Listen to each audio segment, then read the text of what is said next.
by the way, just in case.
Good evening, and welcome to our conversation on the church and socio-economic development. Let's open in prayer. Lord God, we thank you that you have put us on this planet, in this country, not just, Lord, to worship you and to spend time singing your praises, but also to help your people to change societies and to lift up persons to glorify your name in all aspects of their lives.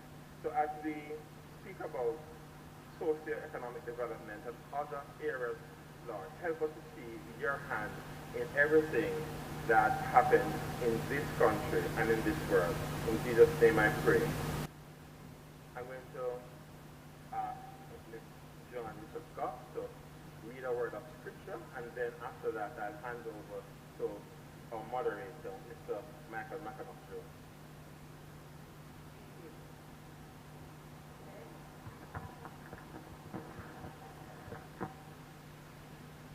Today, we are going to read from the good news about Jesus as called to Luke chapter 3 from verse 7 to verse 18. One heap of people they come for John baptize them. He said to them, say, "Unu sin pick me, uno. Who want to to run away from the judgment where come? Do the sitting them where show say uno really tap sin? I know, but I start think to himself, say uno safe, and say, Abraham our father. Let me tell you something. God can make picnic for Abraham out of them rock stone here if he want. Right now, the axe they are the tree roots, and every one of the tree them will now bear good fruit. I got chopped down and burn up in a fire. The crowd asked John, so what will we do then? He said to them, say, if you have 2 shots, you will give somebody 1. And if you have food, you will do the same thing. John tell them, no collect no more. No, tax collector come to get baptized too. Teacher, they ask John, what will we do? John tell them, no collect no more than what you will collect. Then some soldier asked John, so what about we? What will we do? John answered, no bad up people and take away their money and tell lie upon them to get it neither. Uno feel satisfied with the pay where uno get. Them time there, people did really look for the one where God has sent to save them. And I wonder in their mind if John had the Christ. So he said to them, me baptize you in a water, but somebody way more important than me a come. And me not even good enough to pull the trap on his slippers. Him we baptize you in the Holy Spirit and fire. He have a fork in his hand, ready to rake up the floor which part the grain trash out. He might go gather up the grain and put it in a buttery. But he might go burn the trash in a one fire. We can't out And John used whole heap of other words to give good news to the people them. And God word this. Thank God. Michael, over to you. Thank you, my brother Lee. Good afternoon, colleagues who are gathered here, and those who are listening on our YouTube channel, and others who will watch and participate in this forum at some other point. I'm Michael McAnuff-Jones. I am an HR and OD consultant, chairman of Back to the Bible Jamaica Limited, and I'm involved in pastoral ministry. I'm happy to be here this afternoon to help to guide the proceedings. It promises to be an exciting time. So I want to welcome you all formally to today's forum on the church and socio-economic development in Jamaica.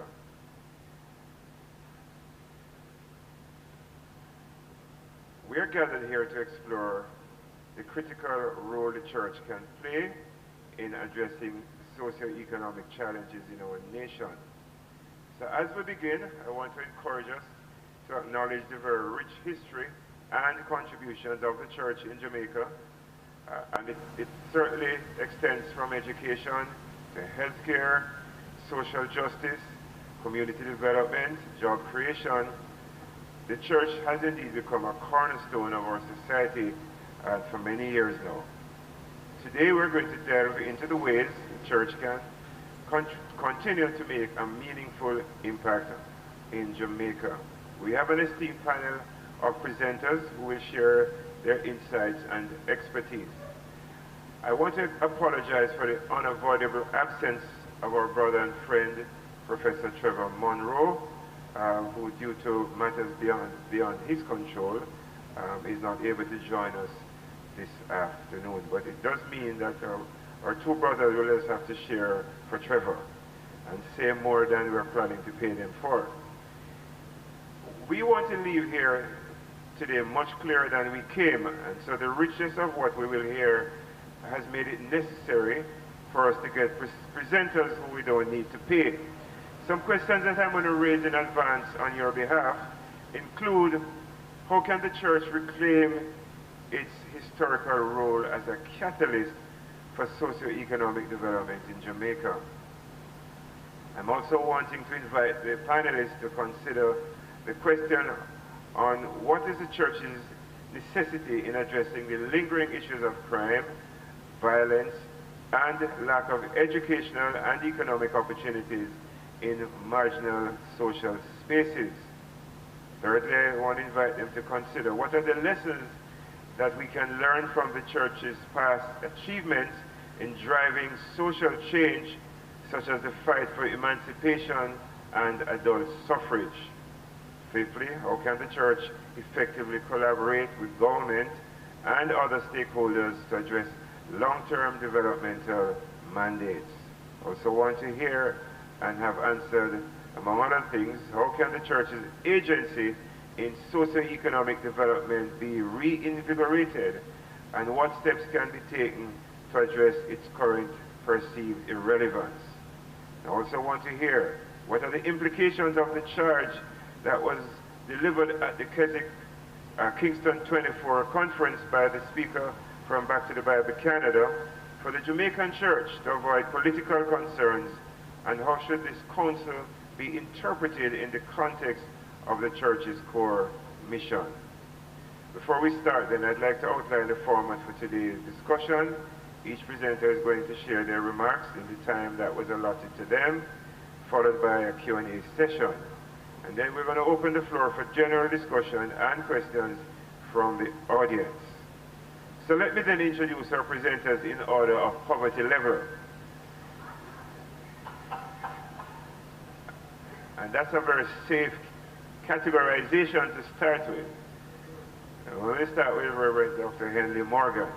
And you can determine which direction I'm heading in. Reverend Dr. Henley Morgan, one of my role models, a colleague in ministry, fellow HR practitioner, and one of my key sources for inspiration in men's ministry. Henley is a visionary Jamaican minister and social activist who has dedicated his life to serving marginalized communities. He's the founder of the Agency for Inner City Renewal, a pioneering organization focused on community development, social justice, and empowerment of inner city residents. Through AIR, which is short for Agency for Inner City Renewal, Henley has worked tirelessly to address issues such as poverty, crime, and inequality, promoting holistic transformation and sustainable change in Jamaica's inner cities. His innovative approaches have improved lives, restored hope, and fostered community resilience. A respected leader and advocate, Henley has collaborated with government agencies, NGOs, and community groups to drive positive change. Henley's commitment to social justice, education, and economic empowerment has earned him recognition and respect nationwide. Our second presenter is Mr. Courtney Campbell, a longtime friend and colleague, ministry partner, and schoolmate from that powerful school named after the Scottish church reformer, Knox College.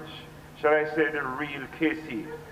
And I know there are people in this room who may disagree, but that can become a justice issue if they so choose. Courtney is a seasoned Jamaican business leader and financial expert, currently serving as the CEO of VM Group, one of Jamaica's leading financial institutions. With a proven track record of driving growth, innovation, and excellence, Courtney has been instrumental in shaping the VM Group's strategic direction and success. Under his leadership, VM Group has expanded its offerings, enhanced customer experience, and fostered a culture of innovation and inclusivity. Courtney's vision for the VM Group is centered around empowering Jamaicans to achieve financial freedom and prosperity. A respected industry thought leader, Courtney has contributed to various initiatives promoting financial literacy, entrepreneurship, and community development. He also serves on several boards and committees, including the United Church in Jamaica and Grand Cayman, the Council for World Missions, and Mentoring a Nation, demonstrating his commitment to church social responsibility and nation building. Courtney has achieved many accolades and recognitions, solidifying his position as a prominent figure in Jamaica's financial landscape. So I'm going to begin with our first presenter. I'm going to start with my left, with the person sitting on my left, which doesn't define my political position at all. Neither does starting with the person on my right define my political position. I'm just starting where it is more convenient to do so. So, would you all welcome Courtney Campbell as he makes his first presentation. Thank you very much, Michael, and as you said, welcome to all those who are viewing online, and I want to thank the Caribbean Christian Leadership Network for inviting me and all of us to share in this very important discussion and to commend them for the work that they have been doing over the years. I wish to answer your questions and start my presentation with a reminder of our national pledge, which says, "Before God and all mankind, I pledge the love and loyalty of my heart, the wisdom and courage of my mind, the strength and vigor of my body in the service of my fellow citizens." There's some feedback. "I promise to stand up for justice, brotherhood, and peace, to work diligently and creatively, to think generously and honestly, so that Jamaica may, under God, increase in beauty, fellowship, and prosperity, and play her part in advancing the welfare of the whole human race." I would invite us on this Emancipation Day to recognize the power of our national pledge, because pledging heart and mind and body in the service of our fellow citizens is a commitment that is very much aligned with the foundational Christian ethic of love, and the love that is reflected in service to community. So commitment to justice and brotherhood and peace are things that Christians, based on our belief system, should naturally lead in. And so working under God's guidance so that Jamaica may increase in beauty, fellowship, and prosperity must find passionate commitment from Christians who believe that from him, through him, and to him are all things. That all people are created in God's image, and that God calls us to love and to build fellowship, and that we should be relentless in pursuing a nation in which all lives flourish. And you know, Jesus said it, I come that they might have life and have it more abundantly.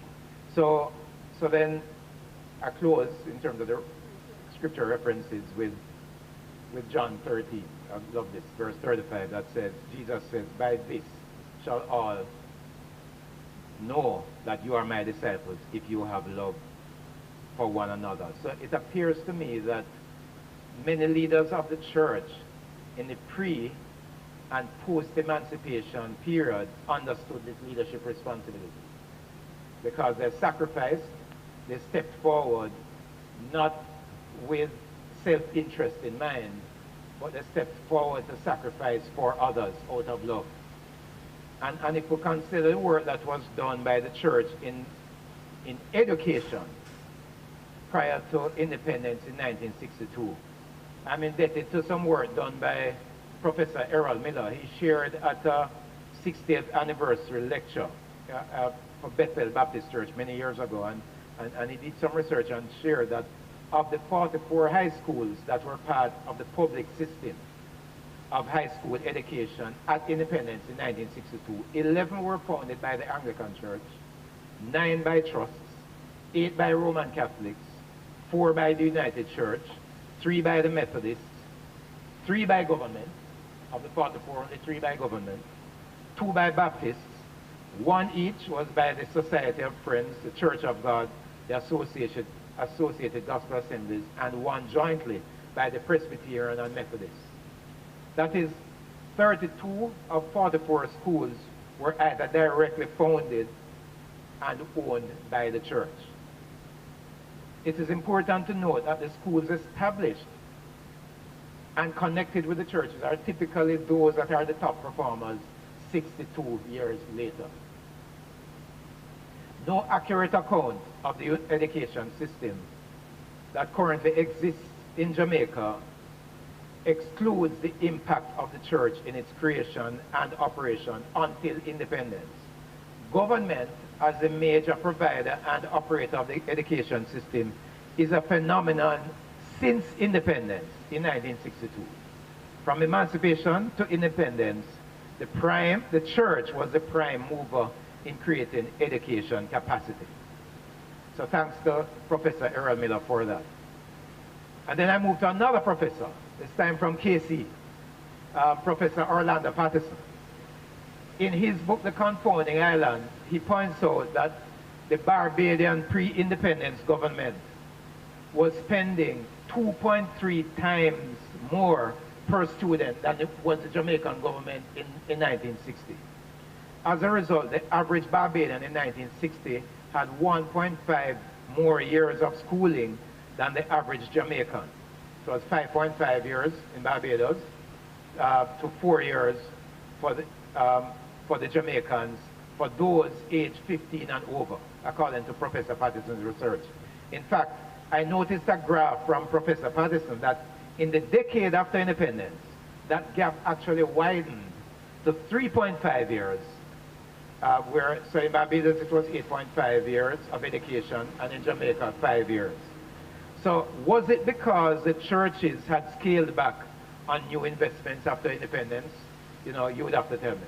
So I could speak about my sector, in which the churches came together in the 1860s and 1870s to start the building societies.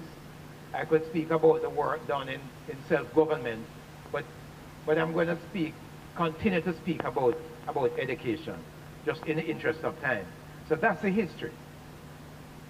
Where have we gone now since 1962? Starting with the church. I think many good things have been done. Social outreach continues. I think every church, certainly the more established ones, have significant social outreach arms. But alongside that, the church has become, I think it's fair to say, more splintered. We certainly have more denominations now. More churches are privately owned, more wealthy clergy in some sections of the church with more ostentatious titles. The church is more politically divided now than in 1962. I wasn't born then, but I'm venturing to say it. And I would say that the involvement in leadership and inspiring for national good, when I think of the work that was done pre-1962 versus now, is, I would say, lower. So we're, I think, less effective, and I say we are less effective in providing that moral clarity and direction in matters of justice and equity. And as my current General Secretary of the United Church says, Reverend Norbert Stevens, the church now reflects the society rather than inspiring and leading the society. So that's the church. What about Jamaica, context in which we exist? Jamaica is certainly less productive. Before COVID-19, Jamaica's economy suffered from lower rates of productivity. According to the official figures from the Jamaica Productivity Center, Jamaica has the lowest labor productivity when compared to other Caribbean countries such as Barbados, Domrep, St. Lucia, Trinidad and Tobago. Over the past 2 decades, Jamaica has had weak and declining levels of productivity. From 2001 to 2019, labor productivity, capital productivity, and total factor productivity recorded annual average declines of 0.6%, 0.2%, and 0.4% respectively. And one reason for the low productivity is the low availability of some of the skills required to be globally competitive in this era. So we have to transform the content of our training. And I read a recent study that looked at GDP per capita growth from 1961 to 2017 for 84 developing countries. And the study clearly shows that the Asian tigers, the Thailand and Malaysia, Indonesia, Philippines, and the dragons, South Korea, Taiwan, Hong Kong, and Singapore, that all of those are rapidly converging toward the standard of advanced nations. It's becoming more and more difficult to distinguish their standard of living from those of the developed nation, of the more advanced nations. While the least advanced African countries, such as Central African Republic and Congo and Niger, Gambia and Caribbean nations, and it was, in a sense, personally challenging to look at the graph and when I saw that Caribbean nations such as Haiti and our beloved Jamaica and some Latin American countries such as Venezuela have stagnated or experienced sluggish growth. Why? What has caused the difference in growth rates? Many factors are responsible, but one key lever of frontier innovation is that of education. The same education that the church invested in so much especially between emancipation to independence. And then finally, final reference is that last year, in the inaugural UWI Mona VM Group Distinguished Lecture, University of London Professor Antonio Andreoni, he's a development economist and sustainable development expert. He gave a fascinating presentation on the battle that most middle-income nations face in their quest for advancement. And the lecture is on YouTube. I invite you to take some time to watch it.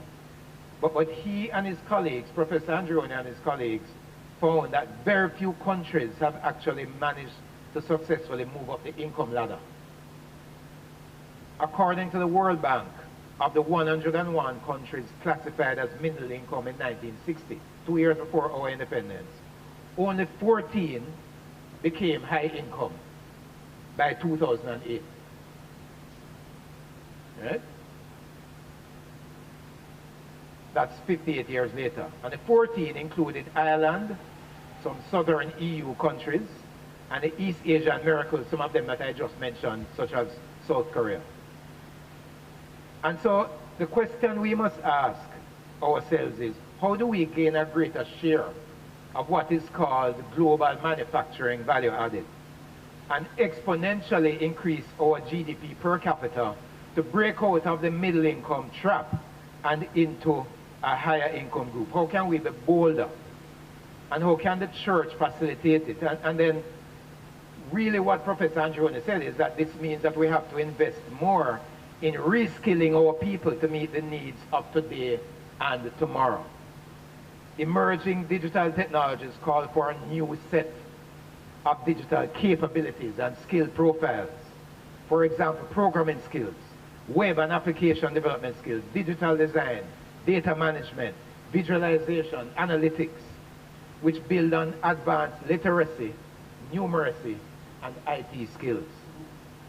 And so we need to ask in church whether we are doing enough, whether we are demonstrating the leadership to equip our people with these skills and with the expertise to facilitate this transformation. It is true that our unemployment rate has fallen, and that's good. But if you look in the details, the largest increase in the employed labor force is an occupation group called service workers and shop and market sales workers, followed by what they refer to as elementary occupations. There's no life flourishing by growing in those particular areas. So in the context of our global reality, and as buttressed by Professor Andreoni and his colleagues' findings, we have to be bold enough to do what is needed to ensure that Jamaicans develop critical digital skills that allow them to succeed in a digital world. And that's the only way that our businesses, our nation, and our people will truly thrive. So let me wrap up by going directly then to what, and I could go through some of the statistics that Professor Patterson shared. He shared the recent reform of education in Jamaica. And the only thing I would say from that is their conclusion, which I'm going to read for you, that the World Bank's most recent human capital reports indicate that Jamaica has a learning crisis of relatively high enrollment and poor education performance that is getting worse, contributing to its deteriorating human development index. And I go through lots of stats, which I'm not going to get to share with us. So the question I'll conclude with, Mr. Chair, Mr. Moderator, and Dr. Morgan, is what then can the church do for education? I think we need to, I'm proposing that we need to organize ourselves at the local committee level and work across denominational boundaries to launch a new deal for education. A new deal for education. The church has to resume a leadership role. Church leadership in education is an underutilized strength. Church partnership in education is a well-kept secret. The United Church and the Methodist Church have done wonders at St. Andrew High, or the ladies would say St. Andrew High, and St. Andrew Prep School, that's right? Use the experience from leading in the more successful Jamaican schools to inspire and mobilize our church membership and the communities to partner with government in the majority of schools that are not currently within our jurisdiction. Churches and Christians must commit resources, that means money, to better equip some of our schools that are being left behind, to provide scholarships and bursaries for tertiary education. Many of these schools suffer from poor governance and accountability. The school boards don't perform. There is no minimum qualification to be nominated to a school board. And there is an imbalance in the availability of qualified and competent representatives. Church should nominate new competent people, passionate people, to serve on school boards and help the administrators to develop inspiring new visions. The church must lead in improving the quality of care and training in our early childhood institutions.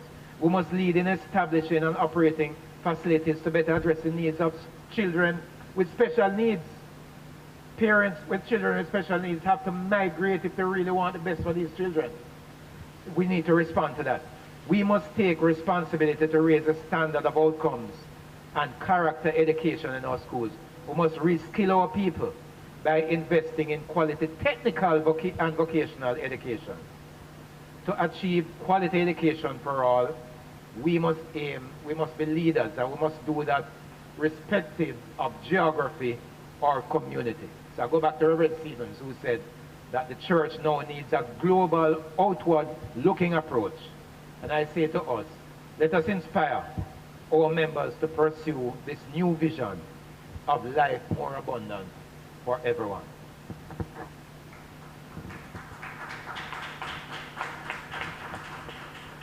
Thank you, Courtney. Wow. If we were in a different forum at this point, I would issue an altar call.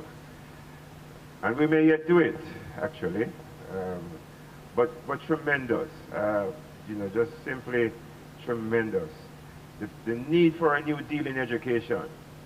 A strengthening of leadership, an improvement of governance systems, a deepening of a commitment to accountability, best practice diffusion, because we are owners of the strategic asset that is called information, because we own so many schools, a refreshing of effort across the value chain of education delivery, and a refocus on the tiers and the diversified approaches that are required across the tiers, and all grounded within the context of the need for us to bring love to bear on what we do in this nation, and to positively incite a different kind of action. I don't think that we could leave here today after having heard the first presentation and not be clear in our minds on some of the cultural context issues that we need to confront, some of the legacy issues that arise between Jamaica and other countries in the region. I think we're much clearer, Courtney, having heard you, and I think our interest must have been piqued on the deficit in total factor productivity and the solutions that are clearly required to confront those. No wonder the scripture says in Proverbs 22, it says, "You see a man skilled in his work. He will not serve in front of obscure people. He will serve in front of kings." Isn't that what we want our people to become and to aspire to? We can do it. At this point, then, I'm going to turn it over to Henley to take us into the stratosphere.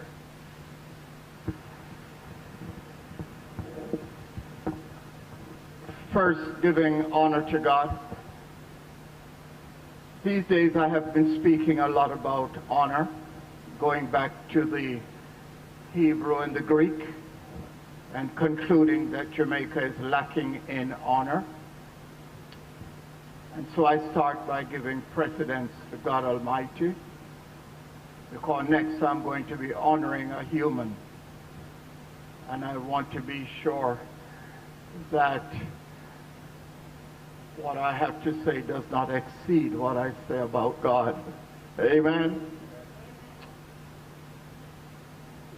Yakengeli, God has ordained you. Didn't always appreciate it. He sent you into my life at a particular time, and He has ordained you to do a work. And all I can say is keep doing that work. Don't be discouraged. Keep doing that work. Today is a manifestation of that work. And I'm so happy to you, and by extension the Caribbean Christian Leadership Network, for having invited me. I prefer short introductions, and it's very few times that I will take up time allotted to me to speak to enhance the introduction.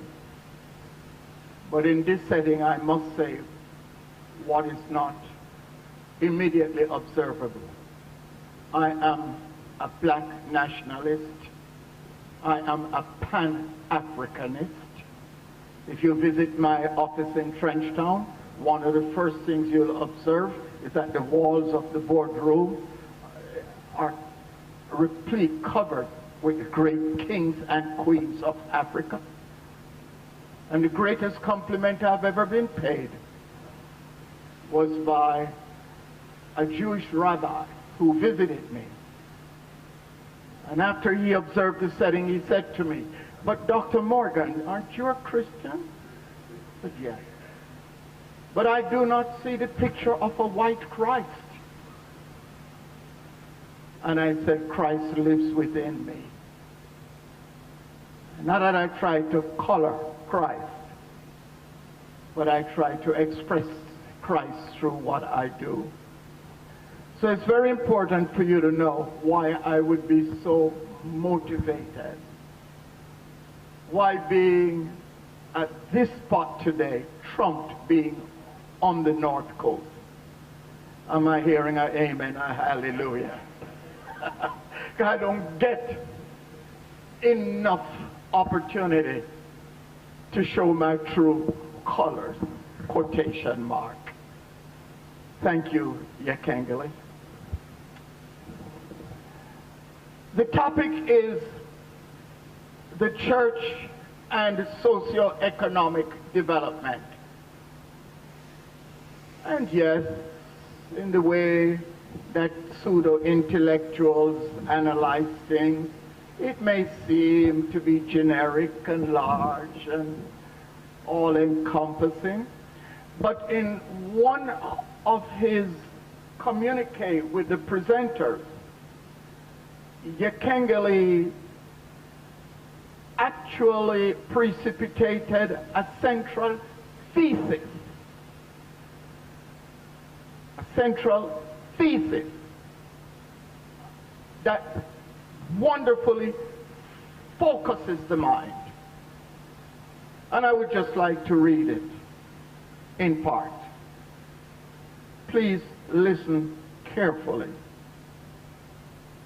The Jamaican church, having played a pivotal role in shaping Jamaica's institutional landscape, has retreated from its social activism and now is insufficiently motivated, organized, or equipped to manage a development agenda, and is generally disconnected from the ongoing struggle of the Jamaican people for social justice and economic equity and welfare.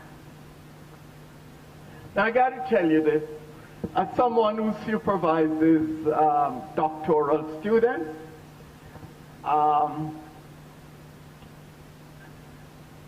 they have to write what is called a null hypothesis. So it has to be stated in a way that does not reveal any prejudice the researcher might have. You understand? But this one does. And it's probably on the basis of good research. And I would like to just save a lot of time by saying I agree 150%. The church in Jamaica is lacking in influence.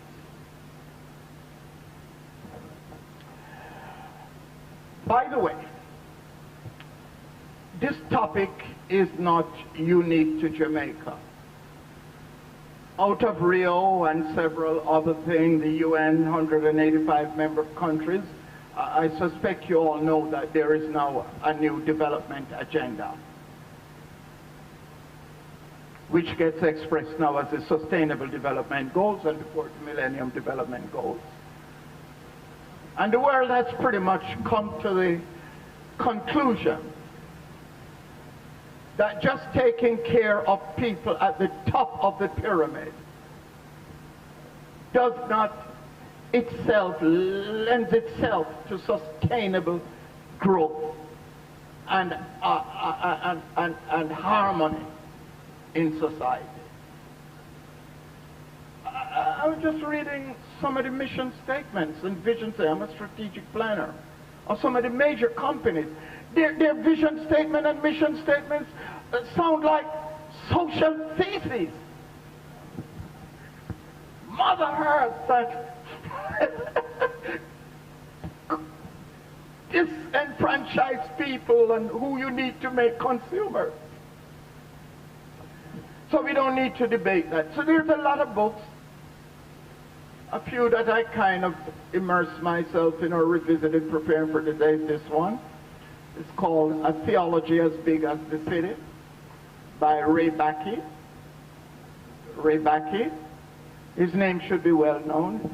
The Bakke University, by the way, is one of the best for those of you who want to study to doctoral or whatever level in international theology, and also in how do you minister to the city. I was very privileged. My wife, and this is her month, so I don't speak without recognizing her.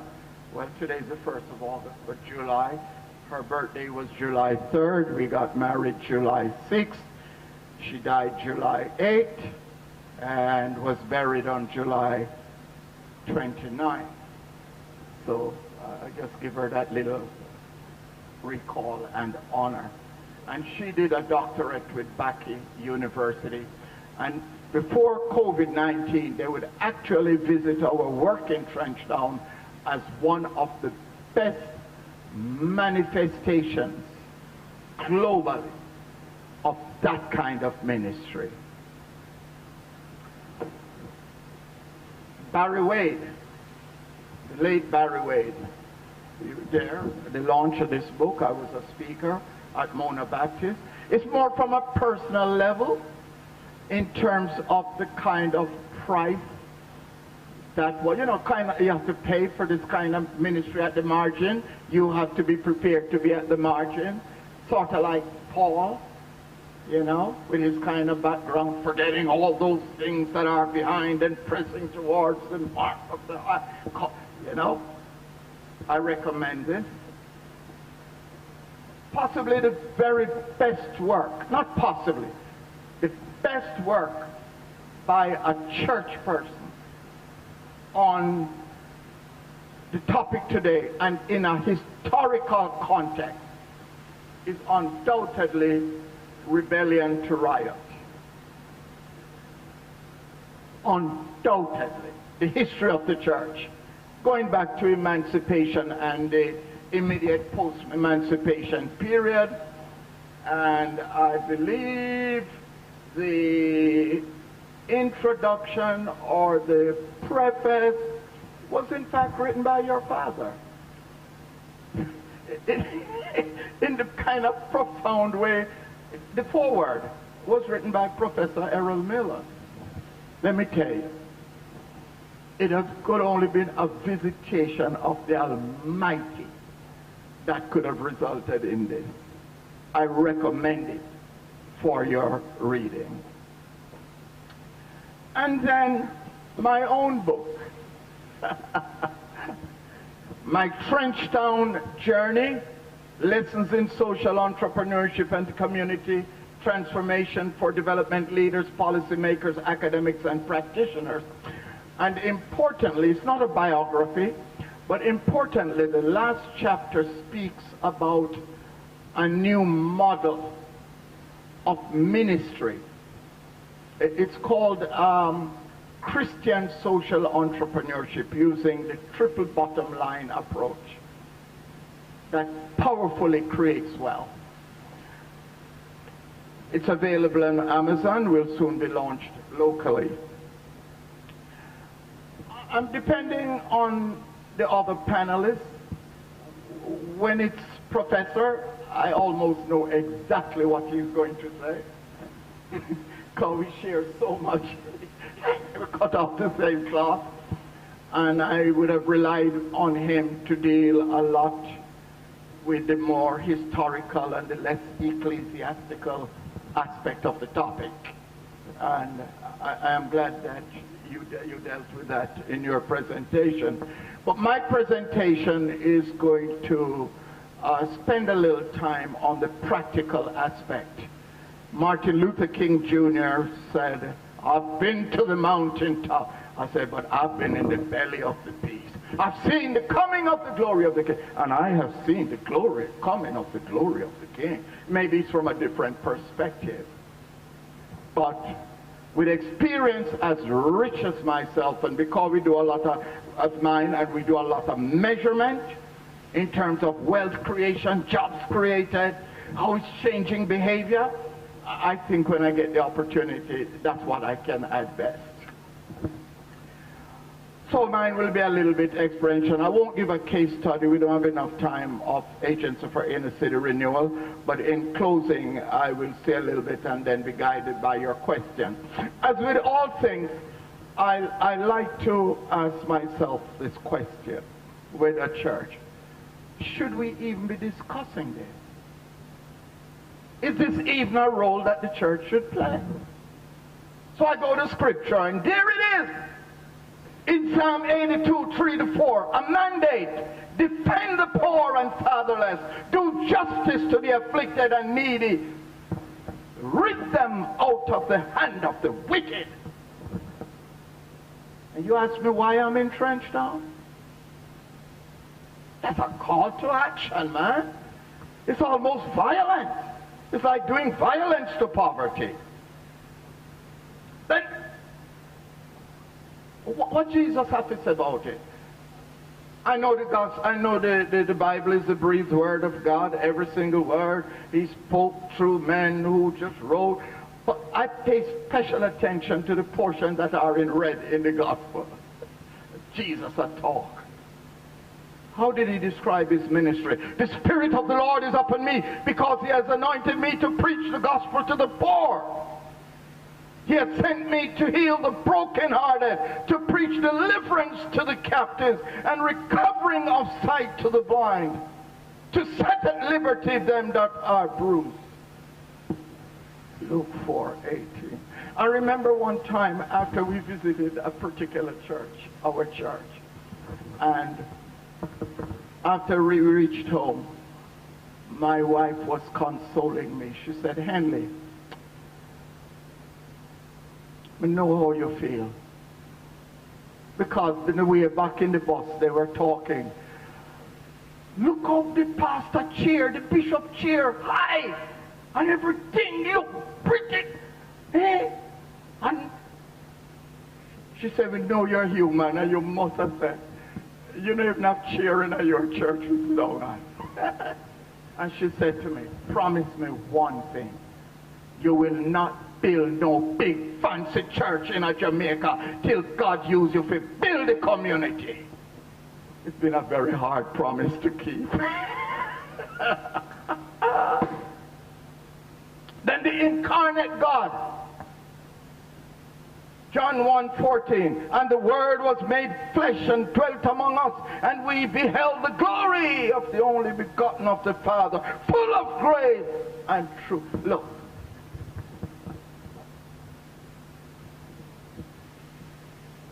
G-O-D, the Great Commission, spelled God, G-O-D. Go, G-O. Go is 2/3 of God. I may not have gone to any of the 2 KC, but I learned enough math.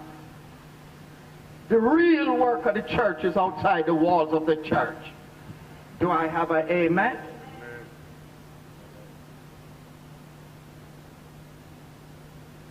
So I feel comfortable that this came directly from God. Incarnational theology then. Let me just say a little bit about it. Jesus came in the flesh to be with the people, to be touched with their socio-economic realities, and to bring salvation to them.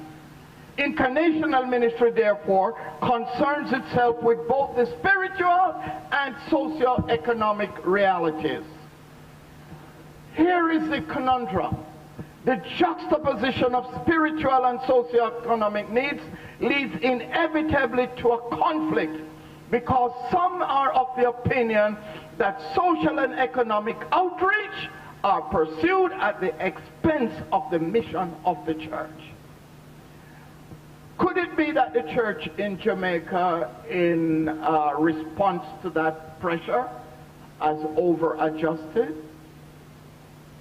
So that on the socio-economic continuum, it has moved more towards less?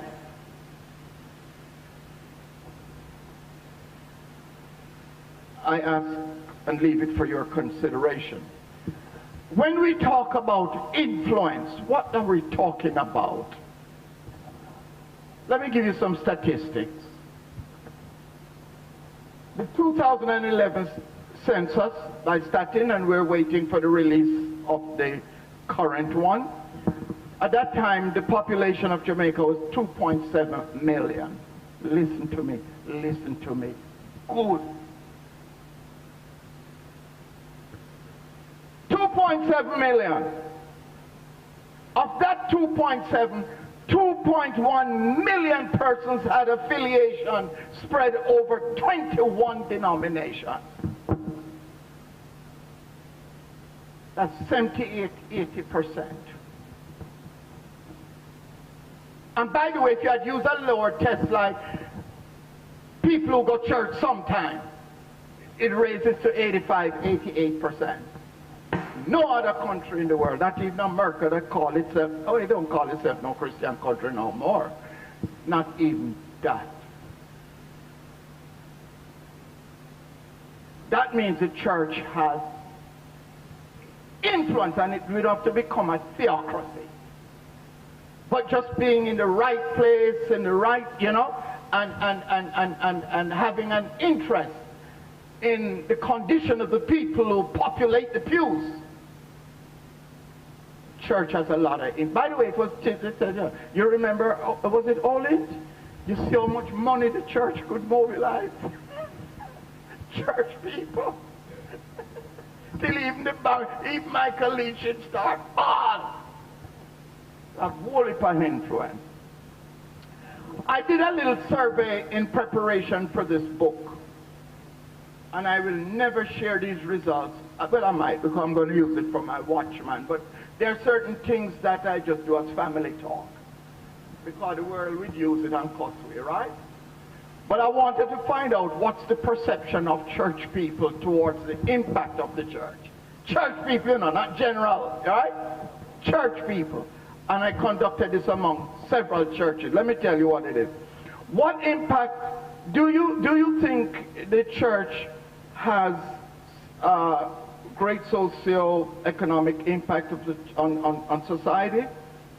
5% said yes, 70% say no, 25% say they don't know. Church people. Next question. Active involvement of the church through its social outreach in the community. How you rate your church? Another church. 10%. They don't see it. 65% say no, they don't see, they don't see no active involvement of the church through social lecture. Only 10% say they see it. 25% said they don't even know. Impact of the church on moral standard of the community. 0% say they don't see it. It's not happening. Right?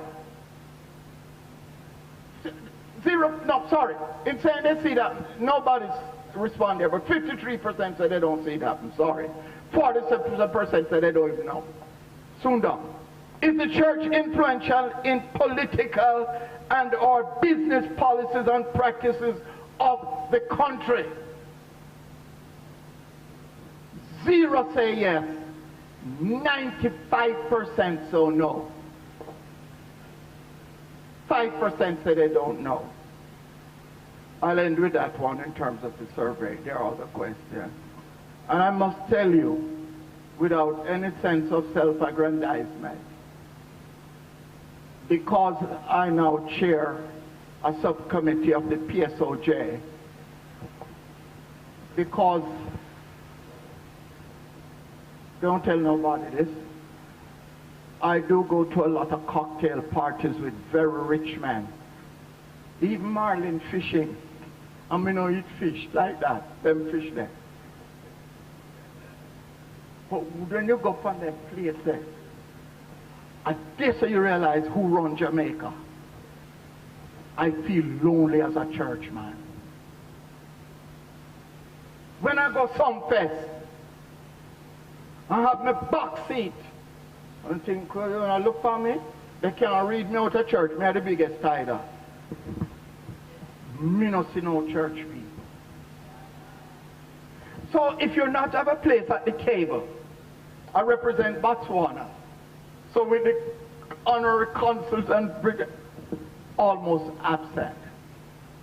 The church is not like in America, where the church even controls a former president who is not a Christian. And he even moved the U.S. embassy from wherever to Jerusalem. That's an influence. We don't have it. Now, looking at this, and I will just end with a little information about AIR. AIR, Agency for Inner City Renewal, as you heard, is when I fortuitously made the move to Trenchtown, a community from which I'm not, and I have no relatives. We were facing a lot of criticism. People were talking behind my back that me broke, and all kind of thing. And just to give my family some respectability, people would see me and they say, "What are you doing?" I say, "I'm a social entrepreneur." Never even know what it meant. Do I know now? And so it started in 2015, sort of as a social outreach of the church, Praise City International Transformation Center. Listen to the mission statement. And here you can get it in it, in his thesis. Our mission is to transform zones of social and economic exclusion to zones of opportunities, investments, and wealth.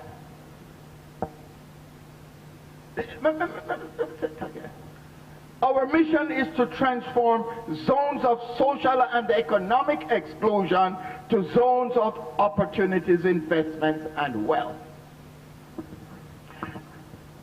There's a big difference between the church that existed at Emancipation, 1st of August 1938, and the church, the environment that exists now. Back then, government gladly abdicated its responsibility to the free slaves. Right? Gladly abdicated it. So the nonconformist Christians, led mostly by the Baptists, yeah, I'm a Baptist, the Moravian, Methodists at that time, many of them established free village. Let me say it a little bit, since Trevor wasn't here, he would have said it. Imagine a free village. At the center of it is a church.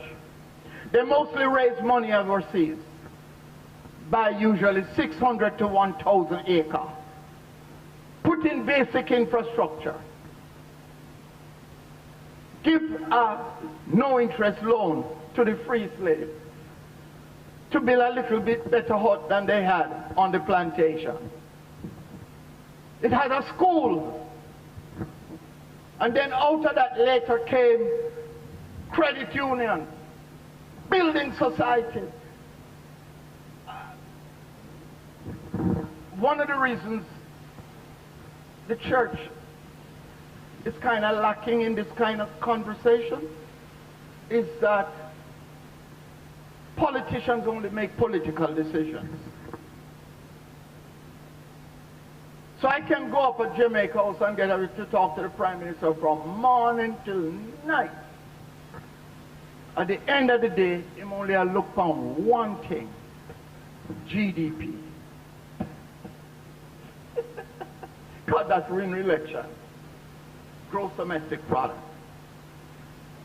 By the best calculations, the social sector contributes in Jamaica between 3.5 to 4.5% of GDP. I don't have the figures, but I estimate the church would be half of that. Right? Ideally, the church alone should be at 6%. Right?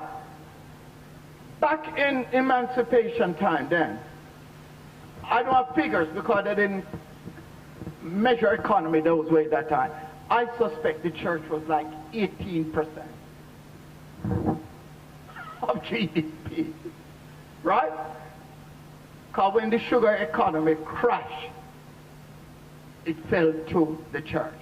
So, here, juxtapose yourself. Also today, the legal framework is so different that the church cannot be a business. As a matter of fact, the church is not an organization, it's an organism. Right? So, church cannot be a business. A business is Grace Kennedy. The head of Grace Kennedy is you know who. And he works under the laws of Jamaica. Church head is Jesus, and we work under the laws of the kingdom. So the church are trying to be a business. So what we do now with air, we use what is called the triple bottom line, borrowed from the environment movement.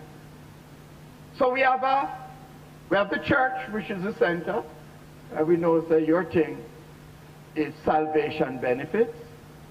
We have a non-government organization. We know that your thing is social benefits. And then we have a business. Your thing is economic benefits. And if you can see three concentric rings like the Olympic, but they converge. The bigger the zone of conversion is the more transformation you get in your community. And we have come up with a name of it. I don't know if it's the only time in the world, but we haven't come across it. We call it Christian Social Entrepreneurship.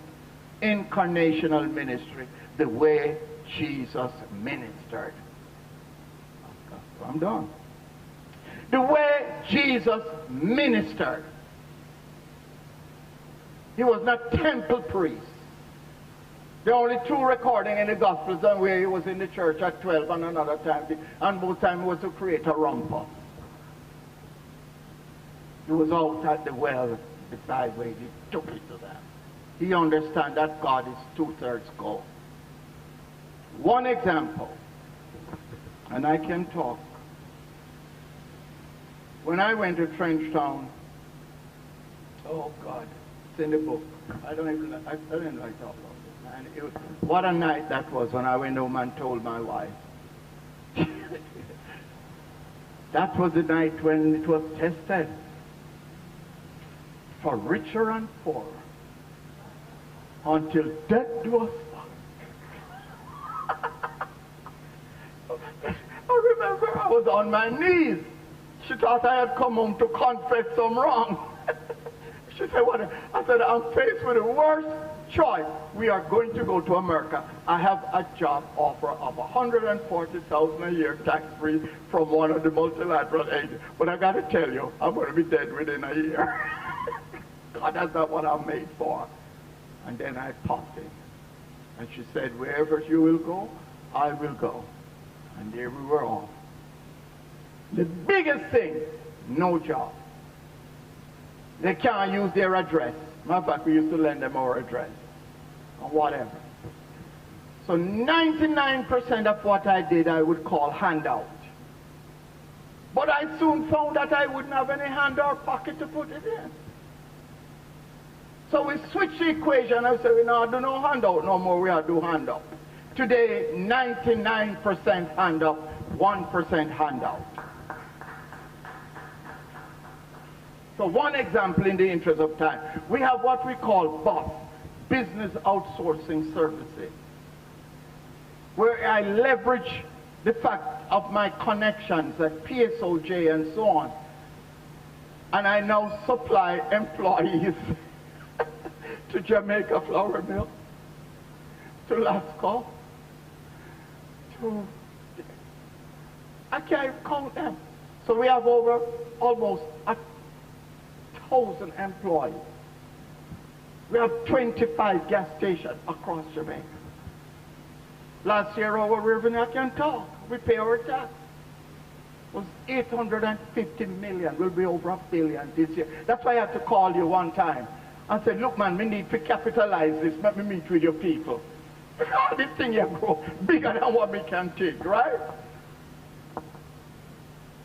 I can't guarantee you that that will lead to increase in your membership.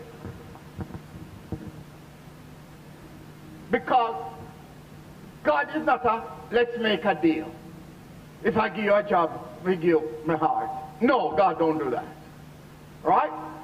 But if we could expand that, now we are offering a degree, by the way. We offer an MBA degree, as you know.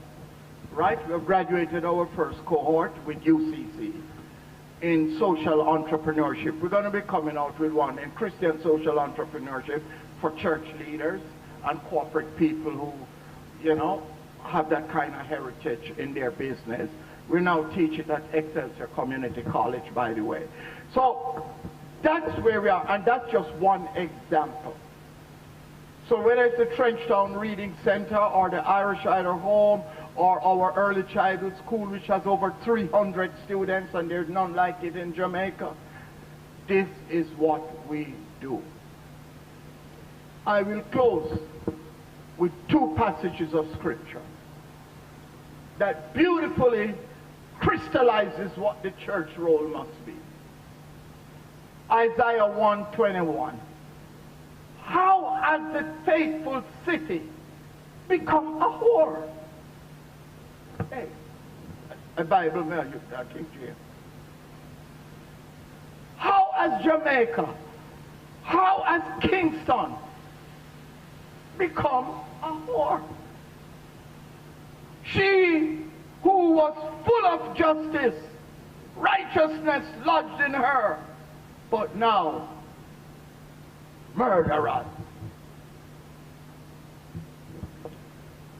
I have a single rule in reading the Bible. If I read anything that distresses me, it means me can't put up my Bible yet. God, the Bible don't distress.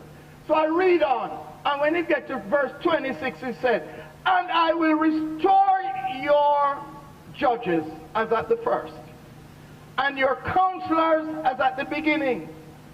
Afterward you shall be called the city of righteousness, the faithful city. The church is a transforming agent that can make that happen. Thank you. Thank you for bearing with me.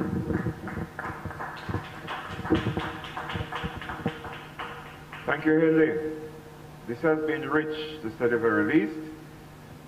We're going to be having a question time, but ahead of that question time, we're going to ask our panelists to engage in a little bit of conversation together.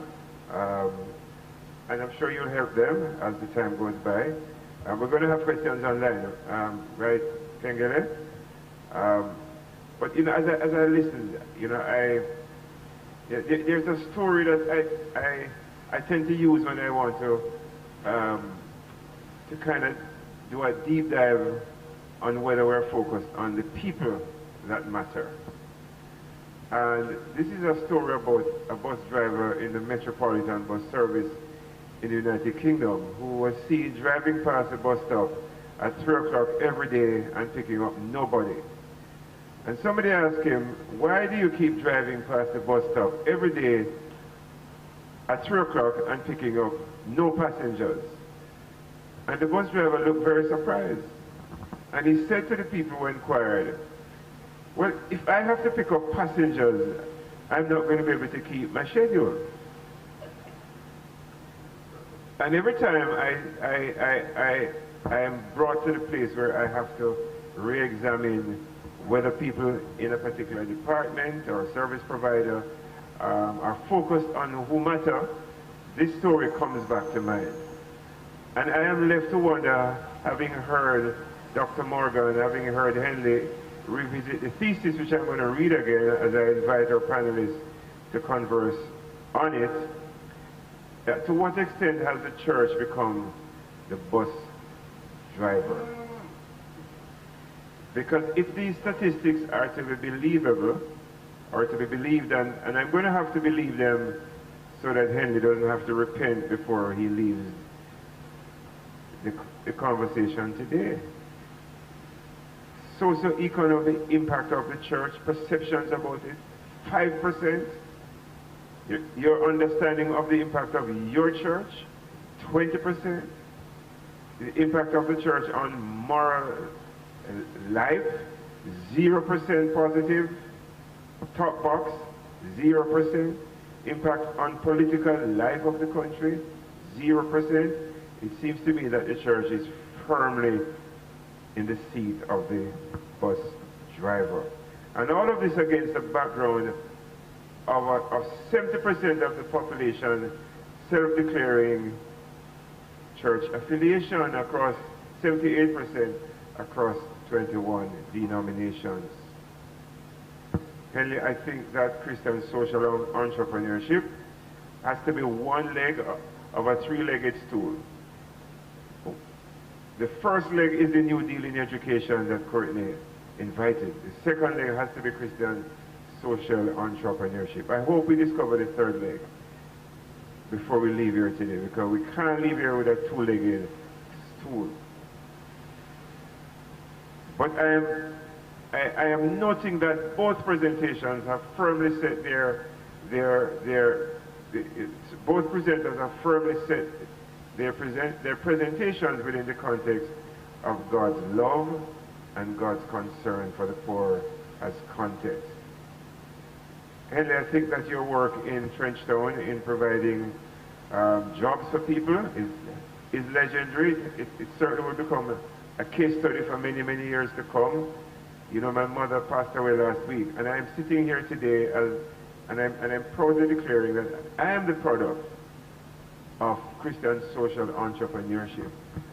Because my school, the school that I went to, and Courtney went to, started by a man with rheumatic heart disease, who Webster United Church sent out into the bushes of Clarendon to start a school, established something called Knox Educational Services, which had the lion's share of the market for exercise books during many years of high school, of many of us sitting in here. You know that book with the little hummingbird and the divider? Well, my mother was one of the two people who operated the machine that stitched those books for 28 years. And that was the outworking of entrepreneurship of the United Church, the Presbyterian Church. And we need more of those. They provided employment for many women in the community who produce people like myself.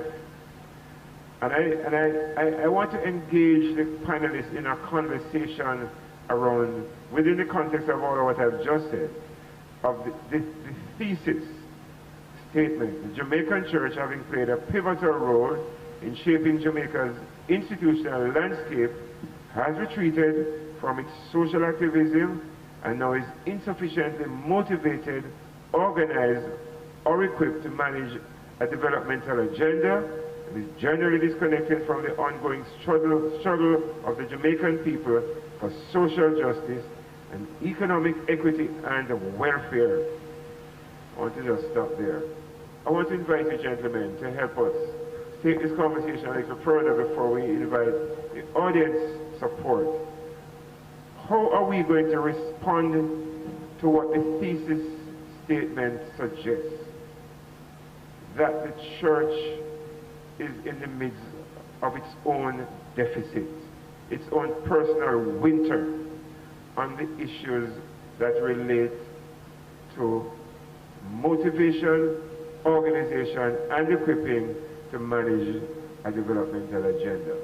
How are we going to respond to the other side of the deficit as it relates to disconnection from the struggle of the Jamaican people for social justice? Henley, you said that the church is an organism. I want to suggest that that's part of the problem. We can't simply be a living organism. We have to become a living organization if we're going to respond to the deficit. So gentlemen, I'm going to invite you for a little time into a conversation to respond to this thesis, and I'm not going to intervene, lest I be overwhelmed by the force of the argument. We're going to start with Courtney. Yes, thank you. So focusing on the thesis, that's all. Probably that's it. Henley's mic. Is your mic on? Henley's mic. Great, excellent, thank you.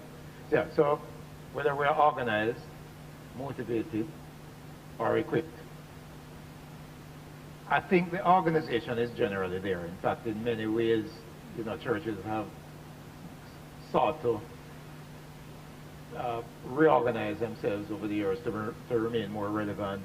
Many have done renewal and transformation programs. They've tried to keep the organizations fresh, to be relevant to the circumstances. The motivation and the equipping are probably the two areas that we have to kind of candidly consider. Motivation really comes about because you are focused on a particular purpose, a particular objective. And one could argue that the purpose, or the purposes, and the particular visions being pursued by the church generally. And remember, the church is not a homogeneous set of people either, right? And the church, by the way, is not just the pastor, it's the body of Christians. That we could be rightfully accused of not having a sufficiently holistic vision of what our mandate is. And so we're focused on evangelism, bringing people into a knowledge of Christ, which is important, and that's the start of the journey. But have we done the work on discipleship? Have we done the work to ensure that people understand what is required of them in this new journey? Have we done the work of engaging the whole body in understanding the impact that we should be having on the community? How many Christians are sensitive to climate change, for example, and our responsibility as stewards of the environment, right? And then equipping is another matter. That have we taken the time out to do the necessary work on ensuring that we can play an active, informed role on the matters that impact people today? So, for example, right now, Jamaica is in the throes of constitutional reform. And thankfully, Pastor David Henry sits on the committee, and I believe the Jamaica Umbrella Group of Churches has a representative there. So that's good. I'm sure they're doing a great work. And I saw Pastor Henry's presentation last year at the CCLN forum last year. So thanks for inviting him, Yakengele. But I have to question whether the broader church has taken the time to study the current constitution, to consider what changes we the people need to have, so that the final product is not something that is merely the consensus of the two main political parties and a few people who have been appointed to that committee. Who in the church or in the churches generally are going to come together to do that research and to that sounding from the people, and to then funnel that into helping us to improve governance in the country? Because that governance informs some of the lack of governance informs some of the lack of progress that we have had. And then if we're able to improve our governance and our institutions, I think it would make us more prosperous as a people. So that's how I would want to respond to organization, motivation, and equipping. I think we have a lot of work to do with the latter two.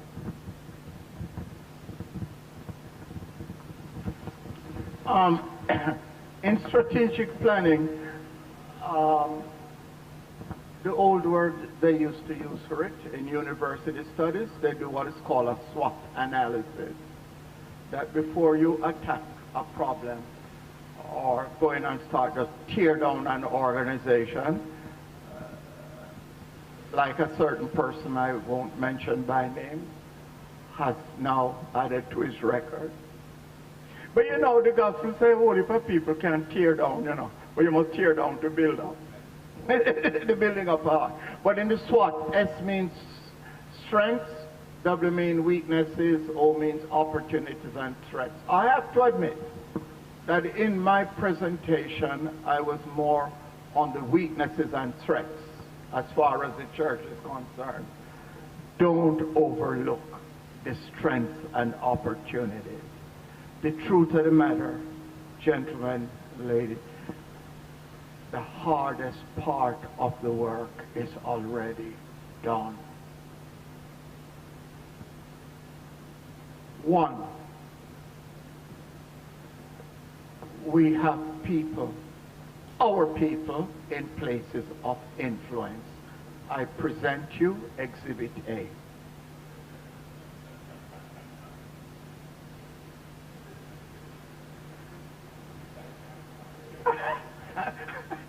And we have heard of other people of our church who are even on the Constitutional Reform Committee.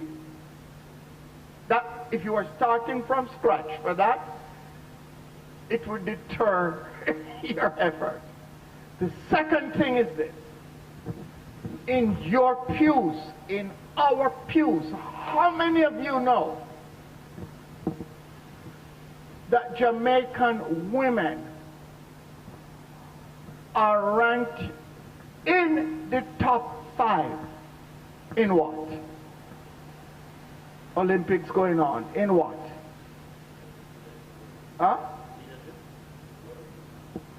Entrepreneurship. Number 3. That means if you have $100 US dollars to give anybody with the hope of getting a return from it, I'm not being racial. Don't give to a Russian woman. Don't give to an American. You notice in America, though, the Jamaican, where the Jamaican is, right? In what's going on. Don't give it to an English. Find the proverbial Miss Matthew. The one who you leave at your yard as your helper. And her picnic look healthier than yours offer your grocery. And on the weekend, she's in Coronation Market, a Higla. And Sunday, she's in church wearing one of the biggest hats, maybe to cover her sin. She's smarter than the minister of finance. She worked miracles. Maybe out of 5 children, one might drop out, another one turn worthless. But still, one of them is Commissioner of Police, who now call her a hustler and terrorize her. Am I being suitably dramatic? The men are ranked at number 12. I think we should set some high-hanging fruit. 2 things when you go on now transformation. Number 1, the church must not usurp the role of government. We pay taxes. They are to deliver education. If you come in and start do what government must do, there's a lot of study on this, right? What we do must be value added. We must move the good to the excellent. Let's set low-hanging fruit. Let me tell you this. There's a study that I tell you that shows that Jamaicans are among the best nascent entrepreneurs in the world. Hope you, all of your hand if you have ever seen this study. It's called the Global Entrepreneurial Monitor Report. Have you ever seen it? Huh? So you know what? I would love to get the church. And by the way, in this book, it defines exactly what we're talking about when we talk about the church. Right? Because we use the word kind of, you know, but we won't go into it that now. But you have to define the church. And Yekengele, in his thesis, did correctly say there are churches that are doing a lot. but you end up with sub-optimization because not all, are you with me? You're not getting you're not getting the aggregate, you're not getting the collective impact, so you end up with what's called sub-optimization.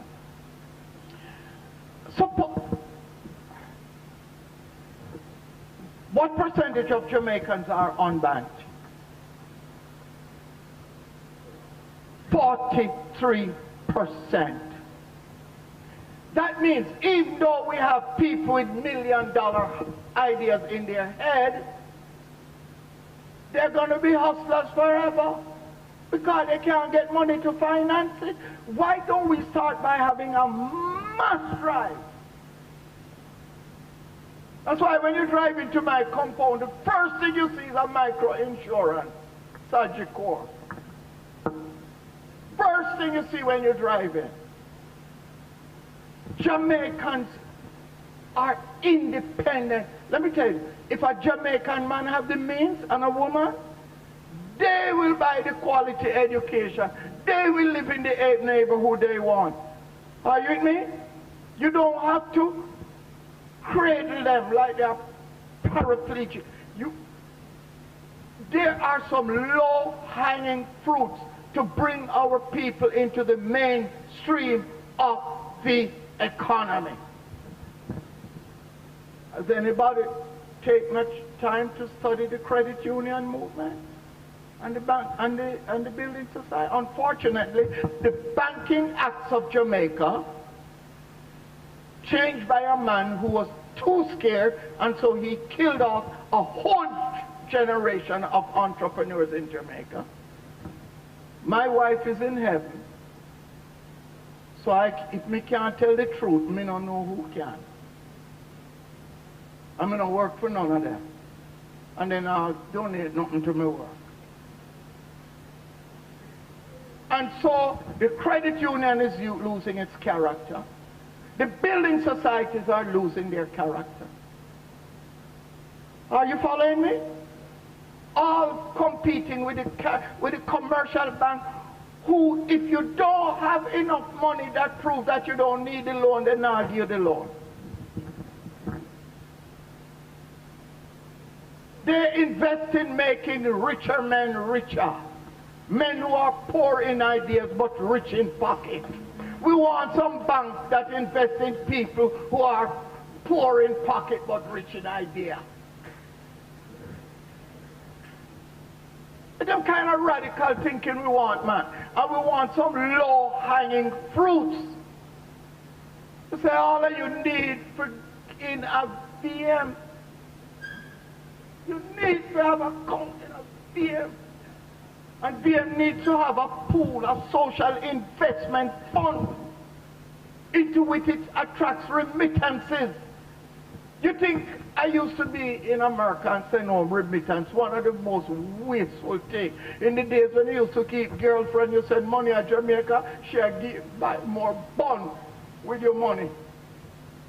And you don't even get it with cheese.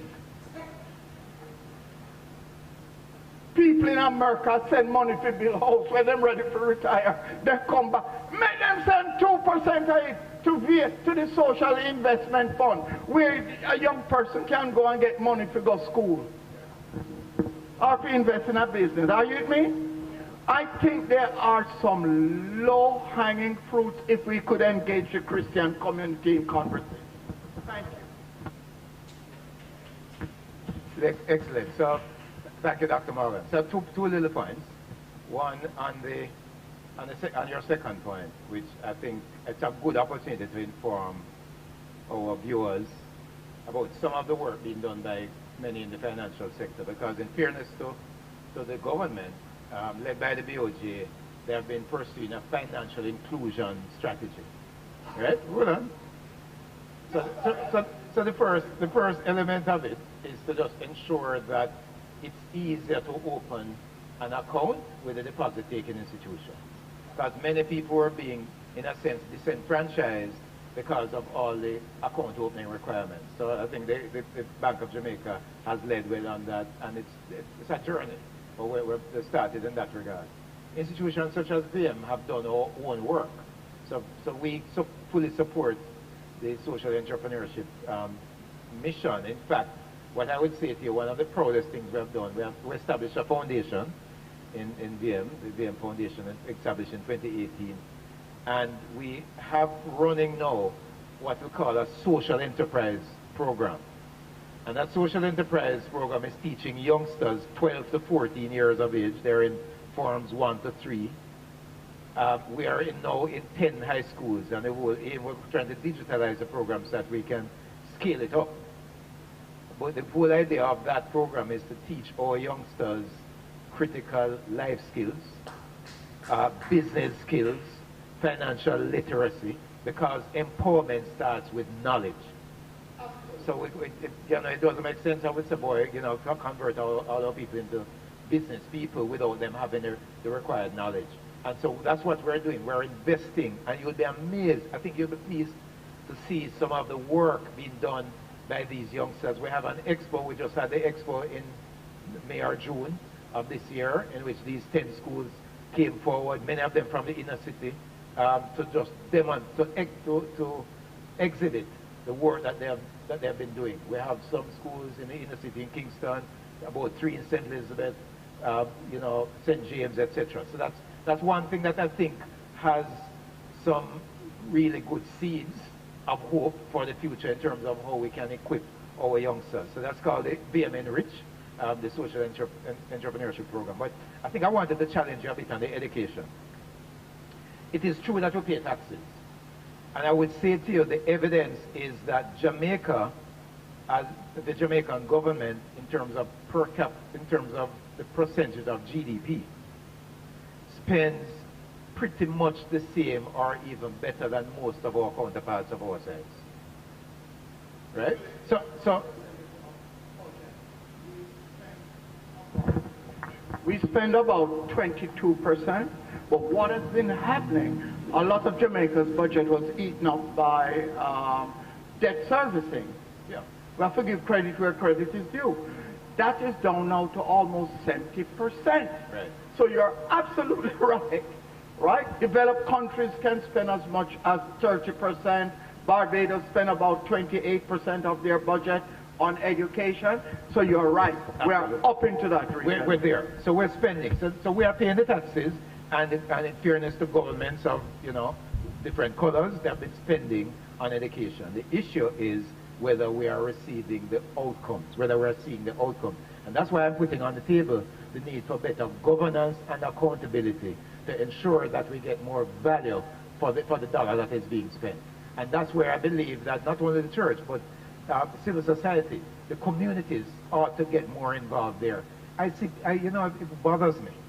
People block roads, demonstrate all the while for roads, I understand, for water, I understand, no, for other amenities, which I fully understand. But I've never heard a committee in uproar about the outcomes of a school that serves the community, as if it doesn't matter. Are the parents paying attention to the outcomes, whether it is PEP or CXC, that a school board and the school administration is delivering? Those are things for a community to be just as passionate about. And that's what I'm saying. I'm challenging all of us to demonstrate greater ownership for the future of our children, because it's not only about the children, but it's also about the overall welfare of the nation. Because we're slipping. We're further behind the developed world than we were in 1960, is my point. Let me add something on education, because I am an educator. And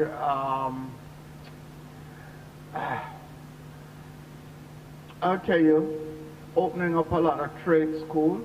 I was down in the country 2 days ago, way up in the hill, where they're building this church, and the pastor was boasting that on top we're going to have a skills trading center. Good. Too late. Too late. Don Robotham wrote an article recently that one of the reasons why Jamaica's productivity is comparatively low is that we do not have what is called complexity in our goods and services. We don't have complexity. We don't have enough individuals who can self-learn. So for instance, I have 120 employees. Right now I'm sitting here, I'm thinking about shift change in Lasco warehouse. And they have one new manager who come from foreign.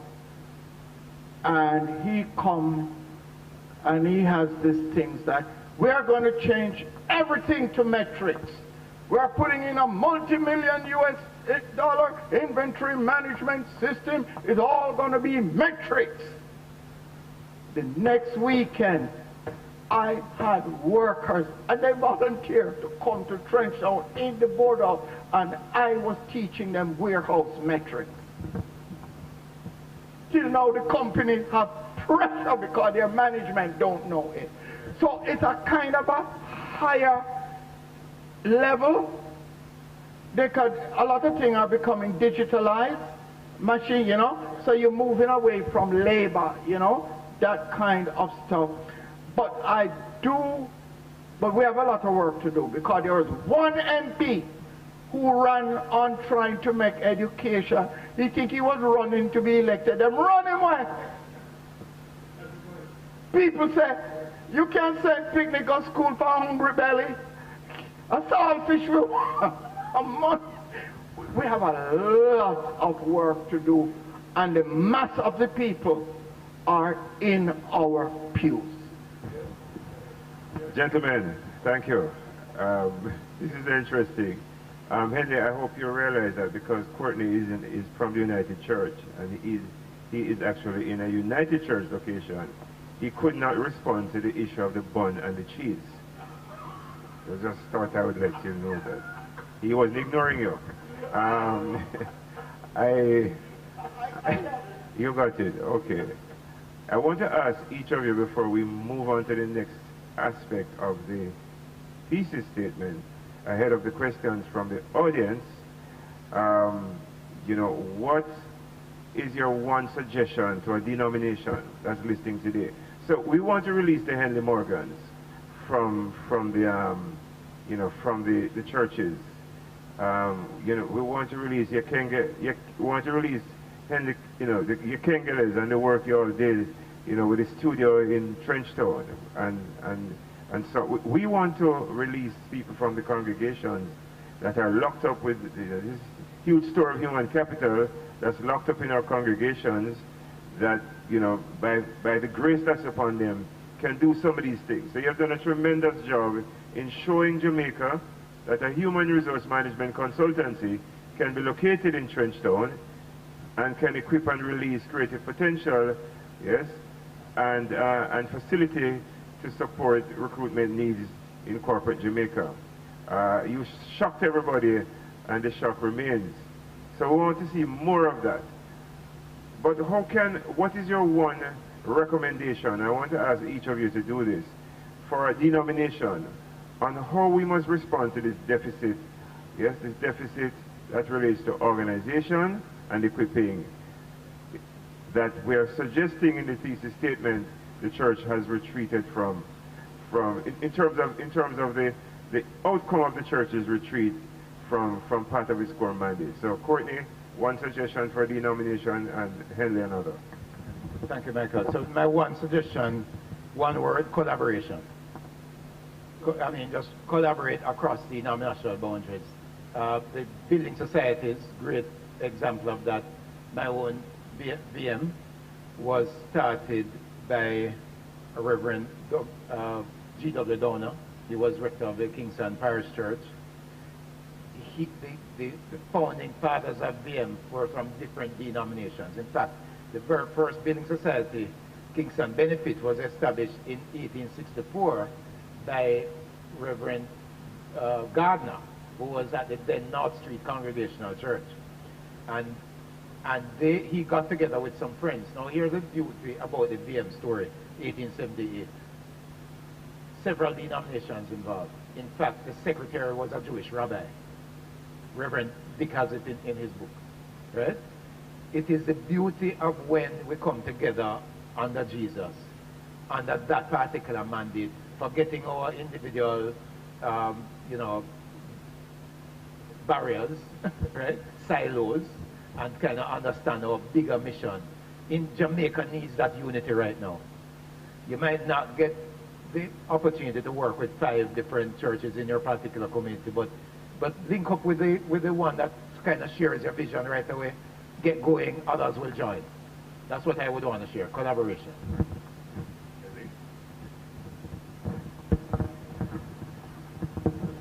You know, being an ardent past student, I have had to allow people who go to schools that have KC as the initial to steal from me. So he gave the answer I was going to give. By the way, if you want a reformer to model your life off, choose John Knox. Whatever the Queen, whatever said, I fear John Knox and his praying more than I fear the army. Oh my God. Wonderful. And it's one of the last comments I'm going to make because I have to leave. I think one of the things that shaped me is that I was born into a church family. My father was the Reverend Dr. Cyril Arthur Morgan. When I came along, they were living in St. James with my mother. We married in Panama. God bless them. And he was at the Manson Malden. And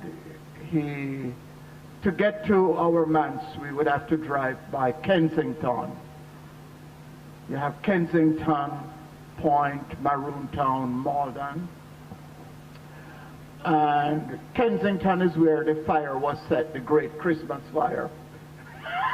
That made the English people say, we're going to give them emancipation now. Right? When they set the trash house on fire in Kensington, it could be seen in 3 parishes. Which is a whole heap of price we pay.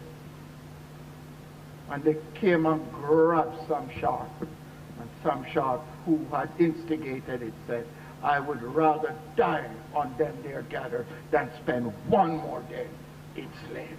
That's a church. So I used to pass there almost every time we go to Montego Bay. And my father, who was an intellectual, would never miss just educated. So I have the heart of a revolutionary beating in my chest. Are you with me? It has to come from somewhere. You can't get it. When you end up in a trench zone for no man's land, you know, and people know your father and question, you know, it has to come from somewhere. Now, let me tell you this. There is a thing in mathematics. Allow me. There's a thing in mathematics called the 80-20 rule. It's called Pareto principle. Are you with me?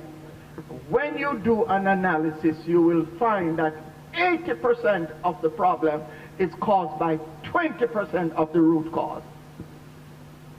Jamaica is at such a state now that it's like a cat chasing his whole tail and the tail in his mouth. So you don't know whether you must chop off the head or chop off the tail. It's bad. It's bad. It's bad. The average homicide, intentional homicide rate for the world is 7.6. In Jamaica, we were at the top in 2015. When I went to Trenchtown, it was 65 per 100,000. Civil war is 40. Wake up, church. This year, it's going to be about 43. At least nobody universally anymore making a point that Jamaica is number 1, number 2, number 3. They just say Jamaica is in the top 10. It's actually a better rating because it's coming down. I think murder by itself is the major root cause of everything. You cannot build and sustain. Try to what me do in Trenchtown now. We're investing 20 30 million in the studio right now. You go try do it. Don't take it over in 1 week. You think any company go invest in them community and damage their brand?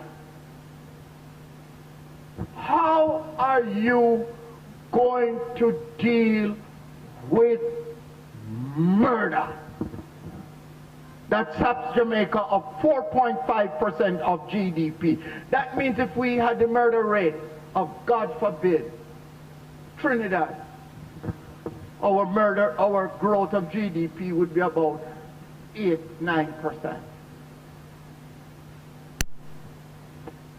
Jamaica's GDP is about 17 billion US per year. There are Jamaicans who are richer than the country.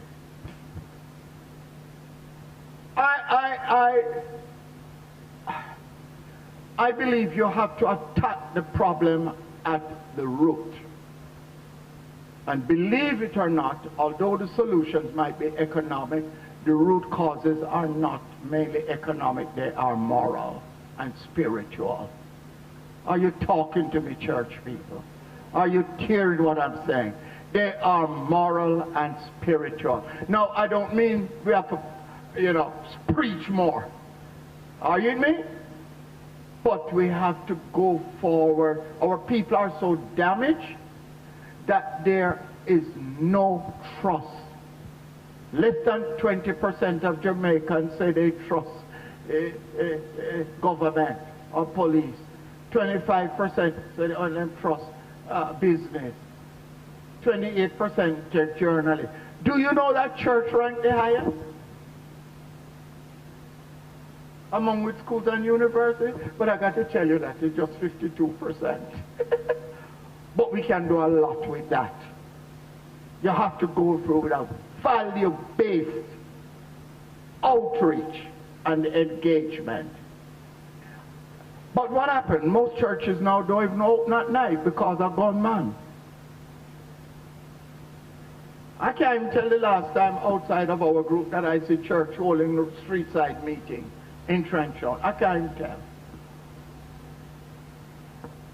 They even lock down church based on curfew. We have to get radical in doing what the church is mandated to do. But I think that, to me, that is we track the murder statistics. And one thing I know now, and I'll end with this. You see like me sitting here? Me know couple 100 men who now fire gun. You know why? Them they found my job, and if them no go, them have to answer to me. Although it's transactional, give me the gun in your hand, I give you knowledge in your head and money in your pocket. And make you to be able to sleep with both eyes shut.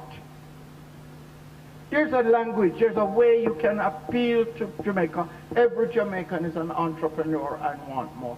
That is what my recommendation would be. Thank you, Brother McIntyre. Thank you, Henley. You've said some things which are going to detain you for a little time, because we want to take some questions. Justice Batts has a question before you run away.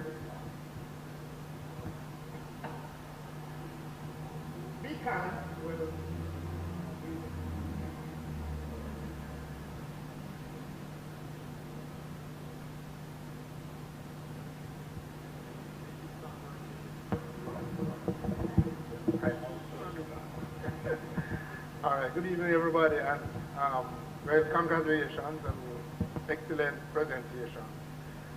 I want to make a statement, and then a short statement, and then I'll ask you to comment on whether you think what I have to say is the third leg of the stool, Mr. Chairman.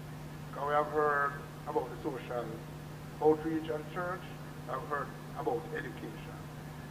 I am a bit of a skeptic, because when you talk about church, when you look at history, it has represented a lot of division.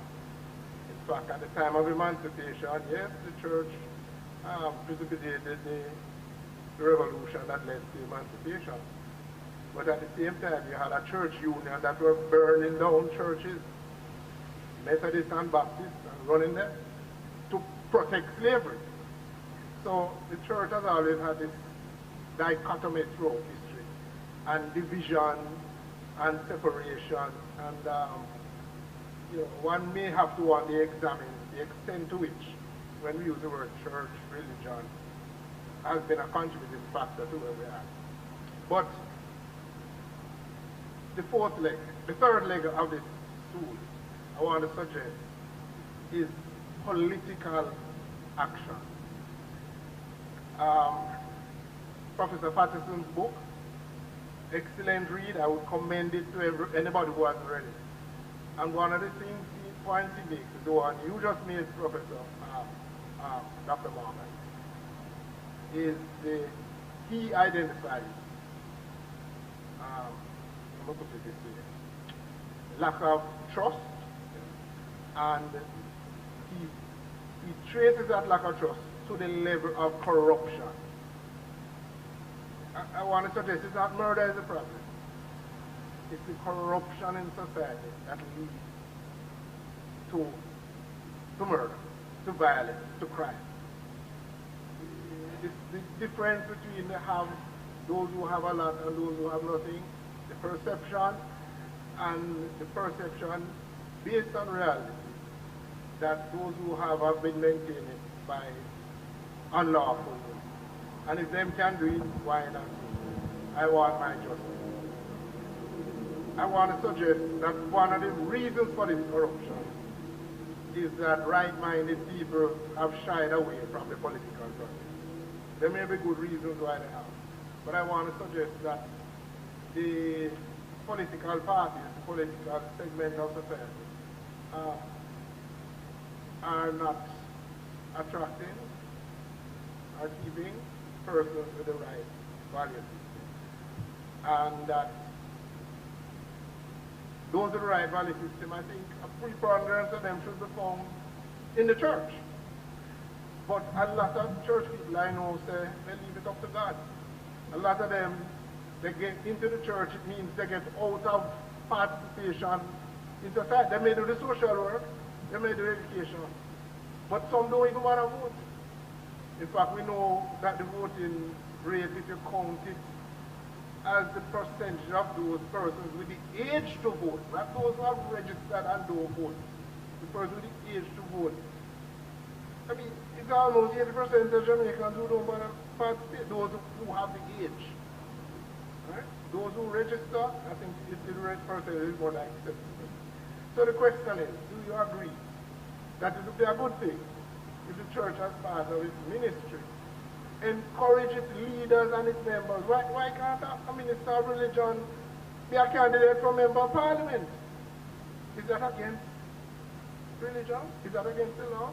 But how many ministers of religion we see as candidates to represent constituencies? I'd love your comments.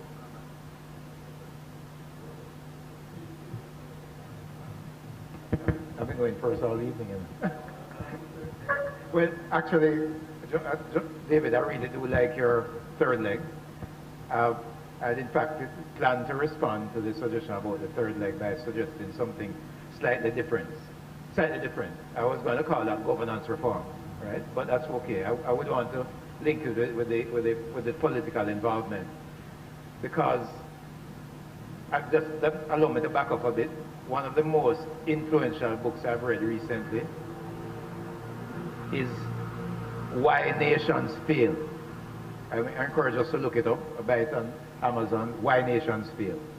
Some economists did the work. They looked at countries across eras, across cultures, across geographies. Something that has been consistent. The countries that do well have certain things in common in terms of how their economy and their politics are structured. And those that have consistently failed have the same things in common. Anytime power is concentrated, and political power and economic power are concentrated, whether you call it capitalist or communist, you're doomed to fail in the long run. And so that is what here has compromised the trust. That the power is so concentrated and both the political power and the economic power. So probably that's why I was suggesting that we should get more involved in the constitutional reform, for example. Because the two-party system that we have here with Westminster, probably that ought not to work for us. Probably we need a proportional representation that I think was proposed some years ago by the NDM. I think NDM proposed that.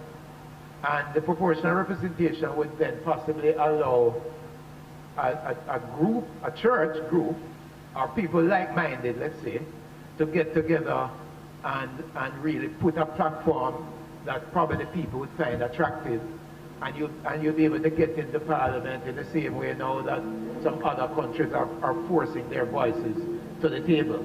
So it's something that I would want to support, but I really feel that it has to be buttressed by the constitutional reform, because when we have really deeply embedded in Jamaica this two-party thing that, you know, with the power so concentrated, it's very difficult for people to break down.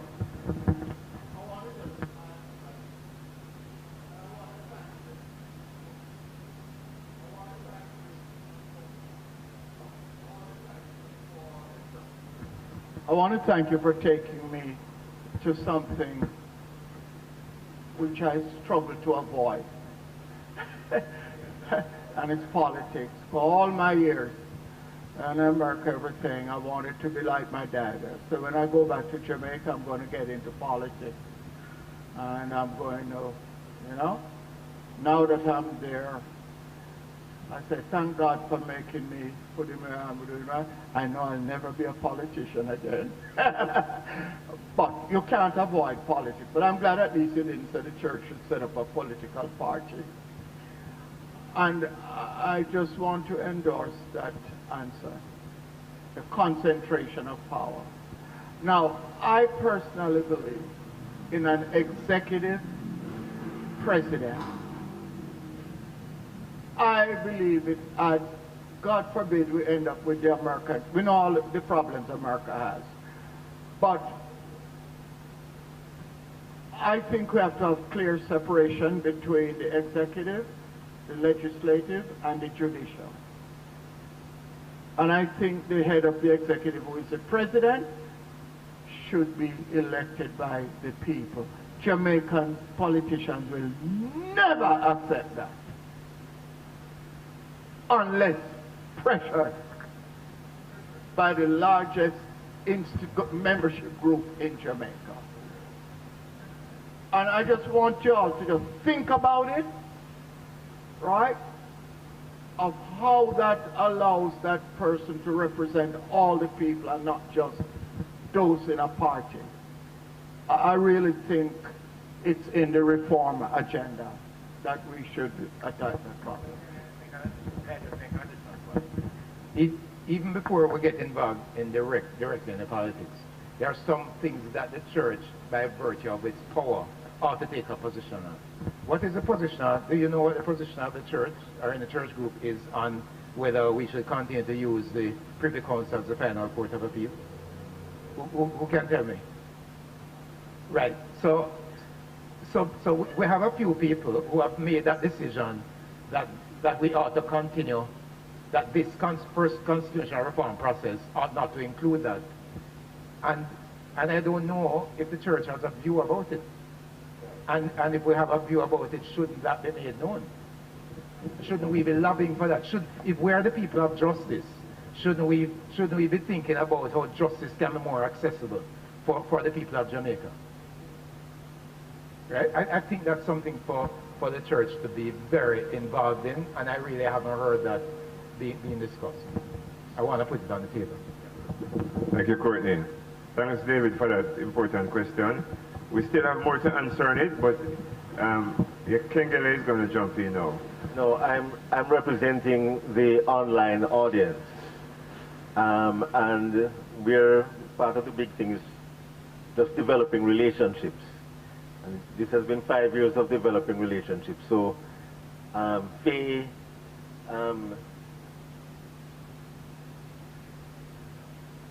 yes, oh yes, it's Faye Ellington is online with us, and she has for the longest time apparently been directing the conversation by some mental process based upon the flow of conversation.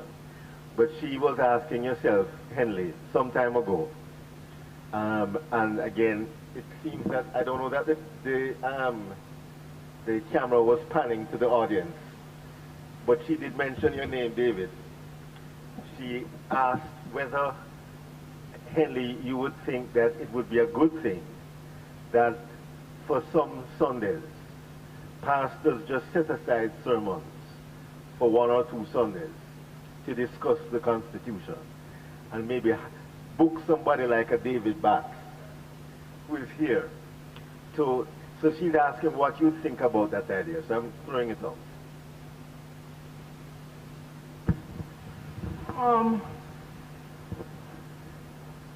I have to be careful.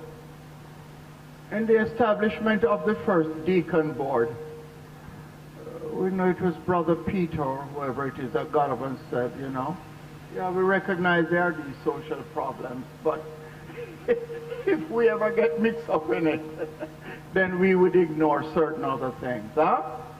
And so the first deacon board came about. I have to be careful about what else I add to the job descriptions of pastors. You know? I just have to be careful that I don't try to put forward a proposal that never will be accepted. Because then that becomes the battle and not the objective you're trying to achieve. Are you with me? So, although it's a good idea on the face of it, and we can see the results it might have, I would need to think about that a little bit more. So, Clegg, maybe I could just jump in on this one. Something that certainly in my environment we have done, which is we close service and we try to finish early, and we have a forum focused on things like those for another hour and a half or so after service. And we have a lot of activists in our church, as Leighton knows very well, and it has worked very well having these folk, and we have presentations from people within the church and from outside of the church. You know, so Professor Patrick Brand, for example, has made. So I think that perhaps that's the way to go, early closing, and then a forum for outsiders to come in and be a part of the conversation. Are there any more questions from the audience online or in the room?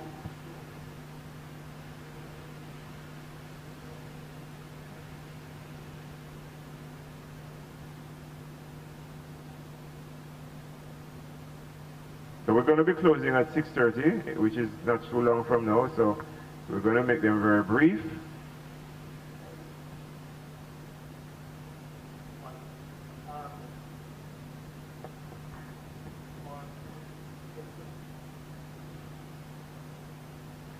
Well, while Joe is looking up the question for the audience, I would just like to make a comment.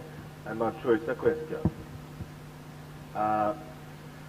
Agreeing with you, Courtney, about the issue of collaboration of churches. In fact, the particular thing that I've been trying to emphasize for some years now,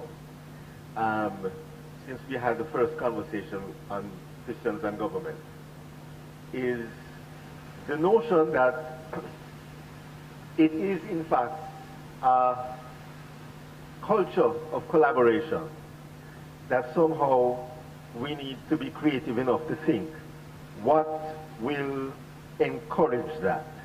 And if I were to put it in a question format, because there are things that I don't know. Henley, I know that you were one of the instigators in the initiating of the JUGC. Well, for this book, volume 2 of the book, Jamaica, Governance and Elections, Jamaica on the Global Frontier. And this is a detailed blow-by-blow commentary on electoral practices and governance practices in Jamaica from 1663 to the present. It's an unparalleled work. And because I helped in the editing of it, I was kind of privy to what for me was a mind-blowing thing. That after this deep look at government, my father, who is the author, decided to spend the ultimate chapter talking to the JUGC directly. And I asked him, are you crazy? I know that some people wear their Christianity on their sleeves, but I thought that for an academic with a reputation as he should be a little bit more prudent. So, but he was convinced academically that government is not equipped to handle certain long-term developmental mandates by just the creature that it is. And that historically, that's one of the reasons why, when it came to critical junctures of social evolution in the Jamaican experiment, it is the church that stepped in, did a thing, and then stepped out when things were kind of normalized. And the big arena now is what we're talking about: crime and violence and social inequity in the inner cities. And so his challenge, I thought it was quite detailed. It represented a lot of thought. How the Jamaican Bello Group of Churches for the next 50 years could organize itself for a transgenerational focus that owned that problem from the church's perspective. And it represented, certainly for me, thought that I still would love to hear a response, a formal response, perhaps even from the Jamaican Bello Group of Churches, and I've been trying to kind of instigate. That's one thing. But Henley, in terms of my question to you, because everybody was impressed when the JUGC appeared on the scene. My father calls it, what does he call it? He doesn't call it a social blasphemy. There's a word that he uses. He thinks of the JUGC as having enormous social potential. But for everybody who knows the inner workings of the JUGC, I remember just some time ago listening to a program on one of the networks, the Christian networks, and they were demanding that the JUGC get active. So there's a culture in terms of relationships and how we do church that usually doesn't allow for close collaboration long term. And if by way of comparison, for example, Courtney, you were talking about the schools. And for some time now, for example, I have been aware of and been in relationship with members who are on the board, all of the church-owned schools. And they've been having very excellent plans. And, you know what I mean, in forums like this, it's wonderful to get up and talk about it. But in terms of my personal experience, which is very limited, but it is all that I have, it seemed to me that in terms of getting things going, getting people across the spectrum to collaborate, we seem to have a problem with that. We seem to have a problem, in other words, with meaningful, and I don't know if the word is sensitive. I want to, excuse me if I'm a little long in trying to develop my concept, but it's because I'm really looking for an answer. There's something that Ainsley Henrique said to me once, which made an impression. When Ainsley came as a young student, and I don't even think he got his degree in he found that there were people here, P.J. Patterson was one of them, who looked on him and, I mean, looking past things like ethnicity and what have you, just recognized the potential. And made way for him. Said, listen, you look like you can do, and put him in place to do something. In other words, making room, making space do we make space for innovation? Do we spot and mentor? Or do we really have a problem recognizing strengths, weaknesses? Do we have a problem, in other words, in recognizing how to move? So that's my question. Your experience with even initiating and that enormous first victory with the Dudus confrontation certainly showed us the possibility of clout. But what was your experience with getting the church organized to the point of making that first public statement, and do you find any response to what I'm saying about there being a difficulty in getting church people to collaborate across denominations? And if that's what you think is the answer to that, or how can we develop a culture of relationship that allows for meaningful collaboration? Remember that at a particular point of my sharing, I did make the point that the hardest aspects of the job are already done. We have leaders in the right places who are sensitized to what the issues are, and even by virtue of the positions they now hold, they can almost be totally self-serving to their company's interests. Because you have board, you know, it's a reporter. So you can't just take up $1 billion and put in a helicopter and drop in, right? But they are properly sensitized. We have the masses, and nobody really knows why Jamaicans are so good at running, why they are a powerful name in the Olympics. Nobody has figured it out, right? Nobody knows why Trenchtown, there's no other community like that in the world of its size, which gave birth to a genre of music which in less than a generation became mainstream. You ever think about them then?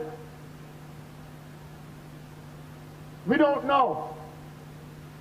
Well, Jamaica has the men and the women, both males and females, because of that we think the men are right off, in terms of nascent entrepreneurs, are where they are. But my God, man, if you have men like that on a corner and there's no access, then when they get up off the corner, they're going to go block a shop or stick it down at the ATM.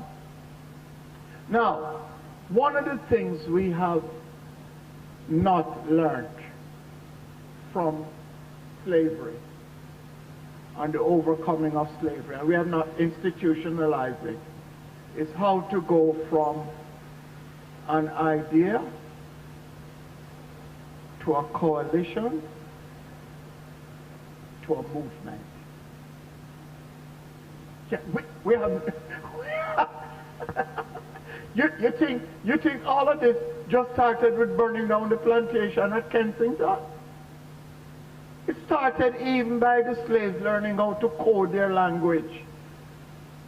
And the pastors coming on, yes sir, yes sir, yes sir. And the white man glad for him to go preach to the people about milk and honey. But when he reached, he preached about the land of milk and honey too. But he educated them. We don't know how to do that. I remember distinctly the birth of the Jamaica Umbrella Group of Churches, right? And I definitely remember what were some of the driving factors. Remember, the Jamaica Umbrella Group of Churches is an umbrella of umbrellas. And for a period, initially, it caught fire.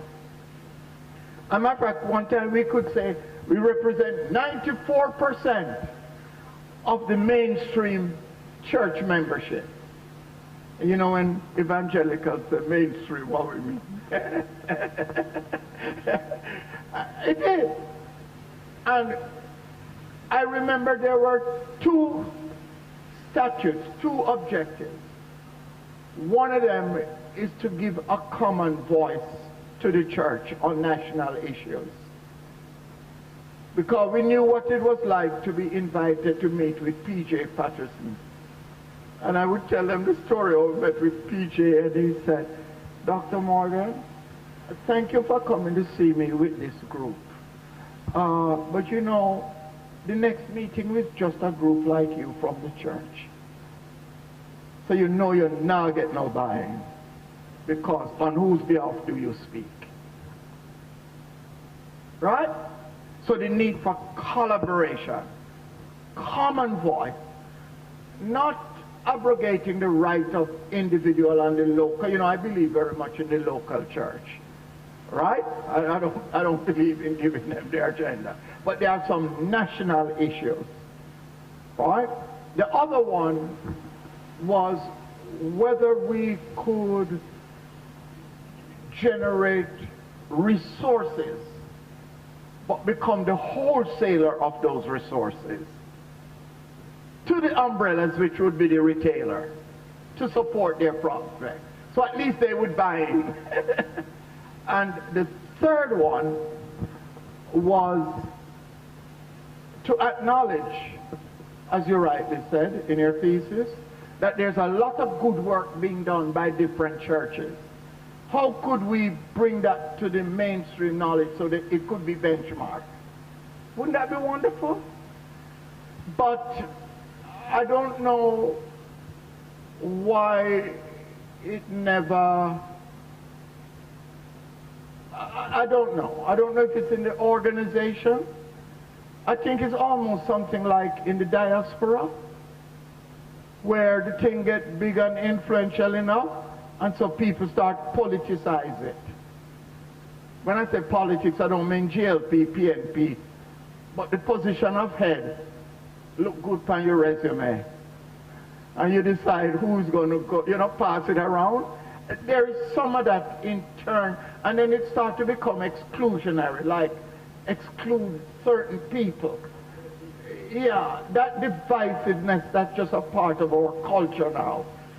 Why we can't live our motto out of many one. You know?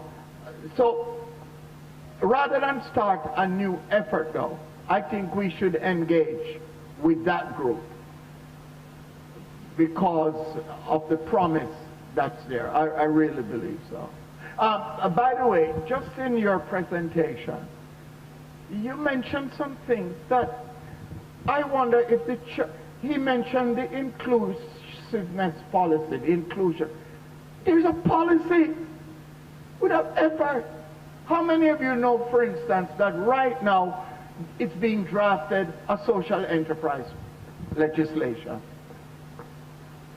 That Jamaica is moving toward being one of the first countries to have 4 sectors of the economy.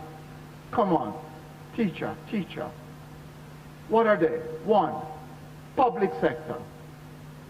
2, government sector.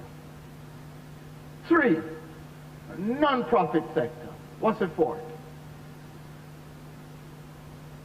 Because you know, me can't be non-profit sector, you know, I don't have used the word except like now.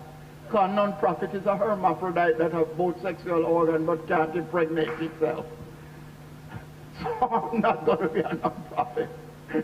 Right? The social enterprise sector, the legislation is being drafted. Smart businesses are coalescing because you need to build out an ecosystem for the banking, for the education, a certain kind of education. You need to build out, but it's actually happening. But it's happening, it seems, out of the know of the church. We're not in the room, we're not influencing, we're not pushing some of the things that... So for instance, in the time of slavery, when they came out, government finally do something and come out with the sugar, whatever. The churchmen just got behind it and push it. Because they know that government grant and subsidy coming to the small agricultural, you know, and the free villages. But if we don't know what's happening on the macro level, and if we can't speak in the language of private sector and the government, we have a problem. Thank you, Henley. Colleagues, I think our time has been well spent, but it is far spent. I want to suggest that we ought to leave here with a consensus that we are kind of moving beyond the idea of a stool, maybe to a chair. But let's say that the stool has 4 legs. Can we work with a 4-legged stool? Let me attempt to suggest what those 4 legs might be. And I want to suggest that the 4 legs, leg number 1 is a new deal for education, and a new deal in education and human capital development. Number 2 is an emphasis on social entrepreneurship as a kind of a new holy grail for us to begin to pursue as church. Christians, as church, yes. Yes, yes. Right, and I want to be clear that I didn't say socialist entrepreneurship. I said social entrepreneurship. The 3rd leg of the 4-legged stool, I would suggest, is a commitment to promoting political involvement of the Christian community. We've been very clear that we're not promoting partisanship, especially negative partisanship. The 4th leg of the stool I'm suggesting is an emphasis on building a commitment to best-in-class governance in our nation at all levels. And the church is included in that. And I want to suggest that the seat of the 4-legged stool is collaboration. And that collaboration has to start and be exemplified by the church, and the Jamaica Umbrella Groups of churches has been targeted in the conversation to begin to represent that kind of let's call it a new deal in collaboration, Courtney, as we move forward. I am going to ensure that the conversation is shared with the umbrella groups, leadership, because I am connected to that group. I'm not part of the leadership. But I think the new chairman, who is Reverend Courtney Gordon from the Church of God, is deeply interested in shifting the MO of the JUGC, and he's looking for opportunities to broaden the input, of many people in the Christian community, to move the organizational and operating ethos of the JUGC to a different place. So I'm going to commit to the organizers to support that. Colleagues, this has been an interesting conversation. We didn't get a chance to talk about the need for the church to be delivered from its disconnection to the struggle of the Jamaican people for social justice and economic equity and welfare. I'm going to talk to some of my pastoral colleagues who may be watching. This idea that because the woke people are using the term social justice means that we must regard it as anathema is nonsense. And I want to just challenge all of you guys that are out there who have adopted this evangelical right religious persuasion around the idea that social justice is something we must run away from. When bad people begin to use good words, we're going to run away from all the good words? No. So the theme is very targeted. I think it invites us to recognize that the issue of social justice it is firmly set within the context of the scriptures. And if we're going to be faithful to our mandate as a church, we cannot ignore a need to confront social justice issues in our country. Reverend John Clark borrowed £400 from Dr. Sturridge and established a scheme which was led by himself, Reverend Philippa from St. Catherine, Reverend Burchell from Montego Bay, from St. James, yes, and there was somebody else who escapes my mind today, Reverend from Trelawney, Nib. Same scheme managed by these 4 guys. £400 borrowed by John Clark from Mr. Sturridge. And he built churches and 3 villages: Sturgetown, Wilberforce, Buxton, where my grandfather established a church 70 years ago, and it is still there. We must return to a place of intellectual leadership on the matters that call for strategic action of the church around reclaiming the heritage that we are very clear on. We are what we are today as a nation because of church activism, because of an embrace of the need to confront social deficits in our country, because of the need for us to confront economic injustice in our nation. This conversation is just a start. I want to encourage the Caribbean Christian Leadership Network to continue the conversation. You're doing a great job in stirring conversations, Kengele and Leighton and Jonah and the rest of the team and George. I want to encourage the conversation to continue. The church has to play a role in defining what good leadership looks like. And there is a dearth of inspirational leadership. And my ongoing thesis is that results are driven by discretionary effort. And discretionary effort is driven by inspirational leadership. There is no expectation that we can have of the kind of results we're looking for unless we're prepared to find a way to store a new deal in emotional commitment amongst our people. The church is in the right place to do that. And the Caribbean Christian Leadership Network is in a good place to provide leadership around an ongoing set of conversations about how leadership must look like if it is going to be successful in the Caribbean and in Jamaica, and what leadership must produce if it is to command respect. Thank you all very much for coming. This has been a great evening. Thanks to the panelists for the quality of their presentations and for the intensity of the conversations. I think we leave here much better for having been here this evening. Lord bless you all. Amen. Now, Saint, I understand the meeting is closed, but there are certain things when the Holy Spirit get on me, I said, I don't mind speaking to the benches. So please, don't tarry if you have to leave. But when I attended Arden High School, and people still don't understand that the record books will show that I probably had the most repeats between Forms 2 and 5. They ignore it out of respect now, since I'm the founder of the Arden Alumni Association. And one of the habits I had as a young guy, struggling with the rigors of school, was to sit beside in tests, sit beside a boy or a girl.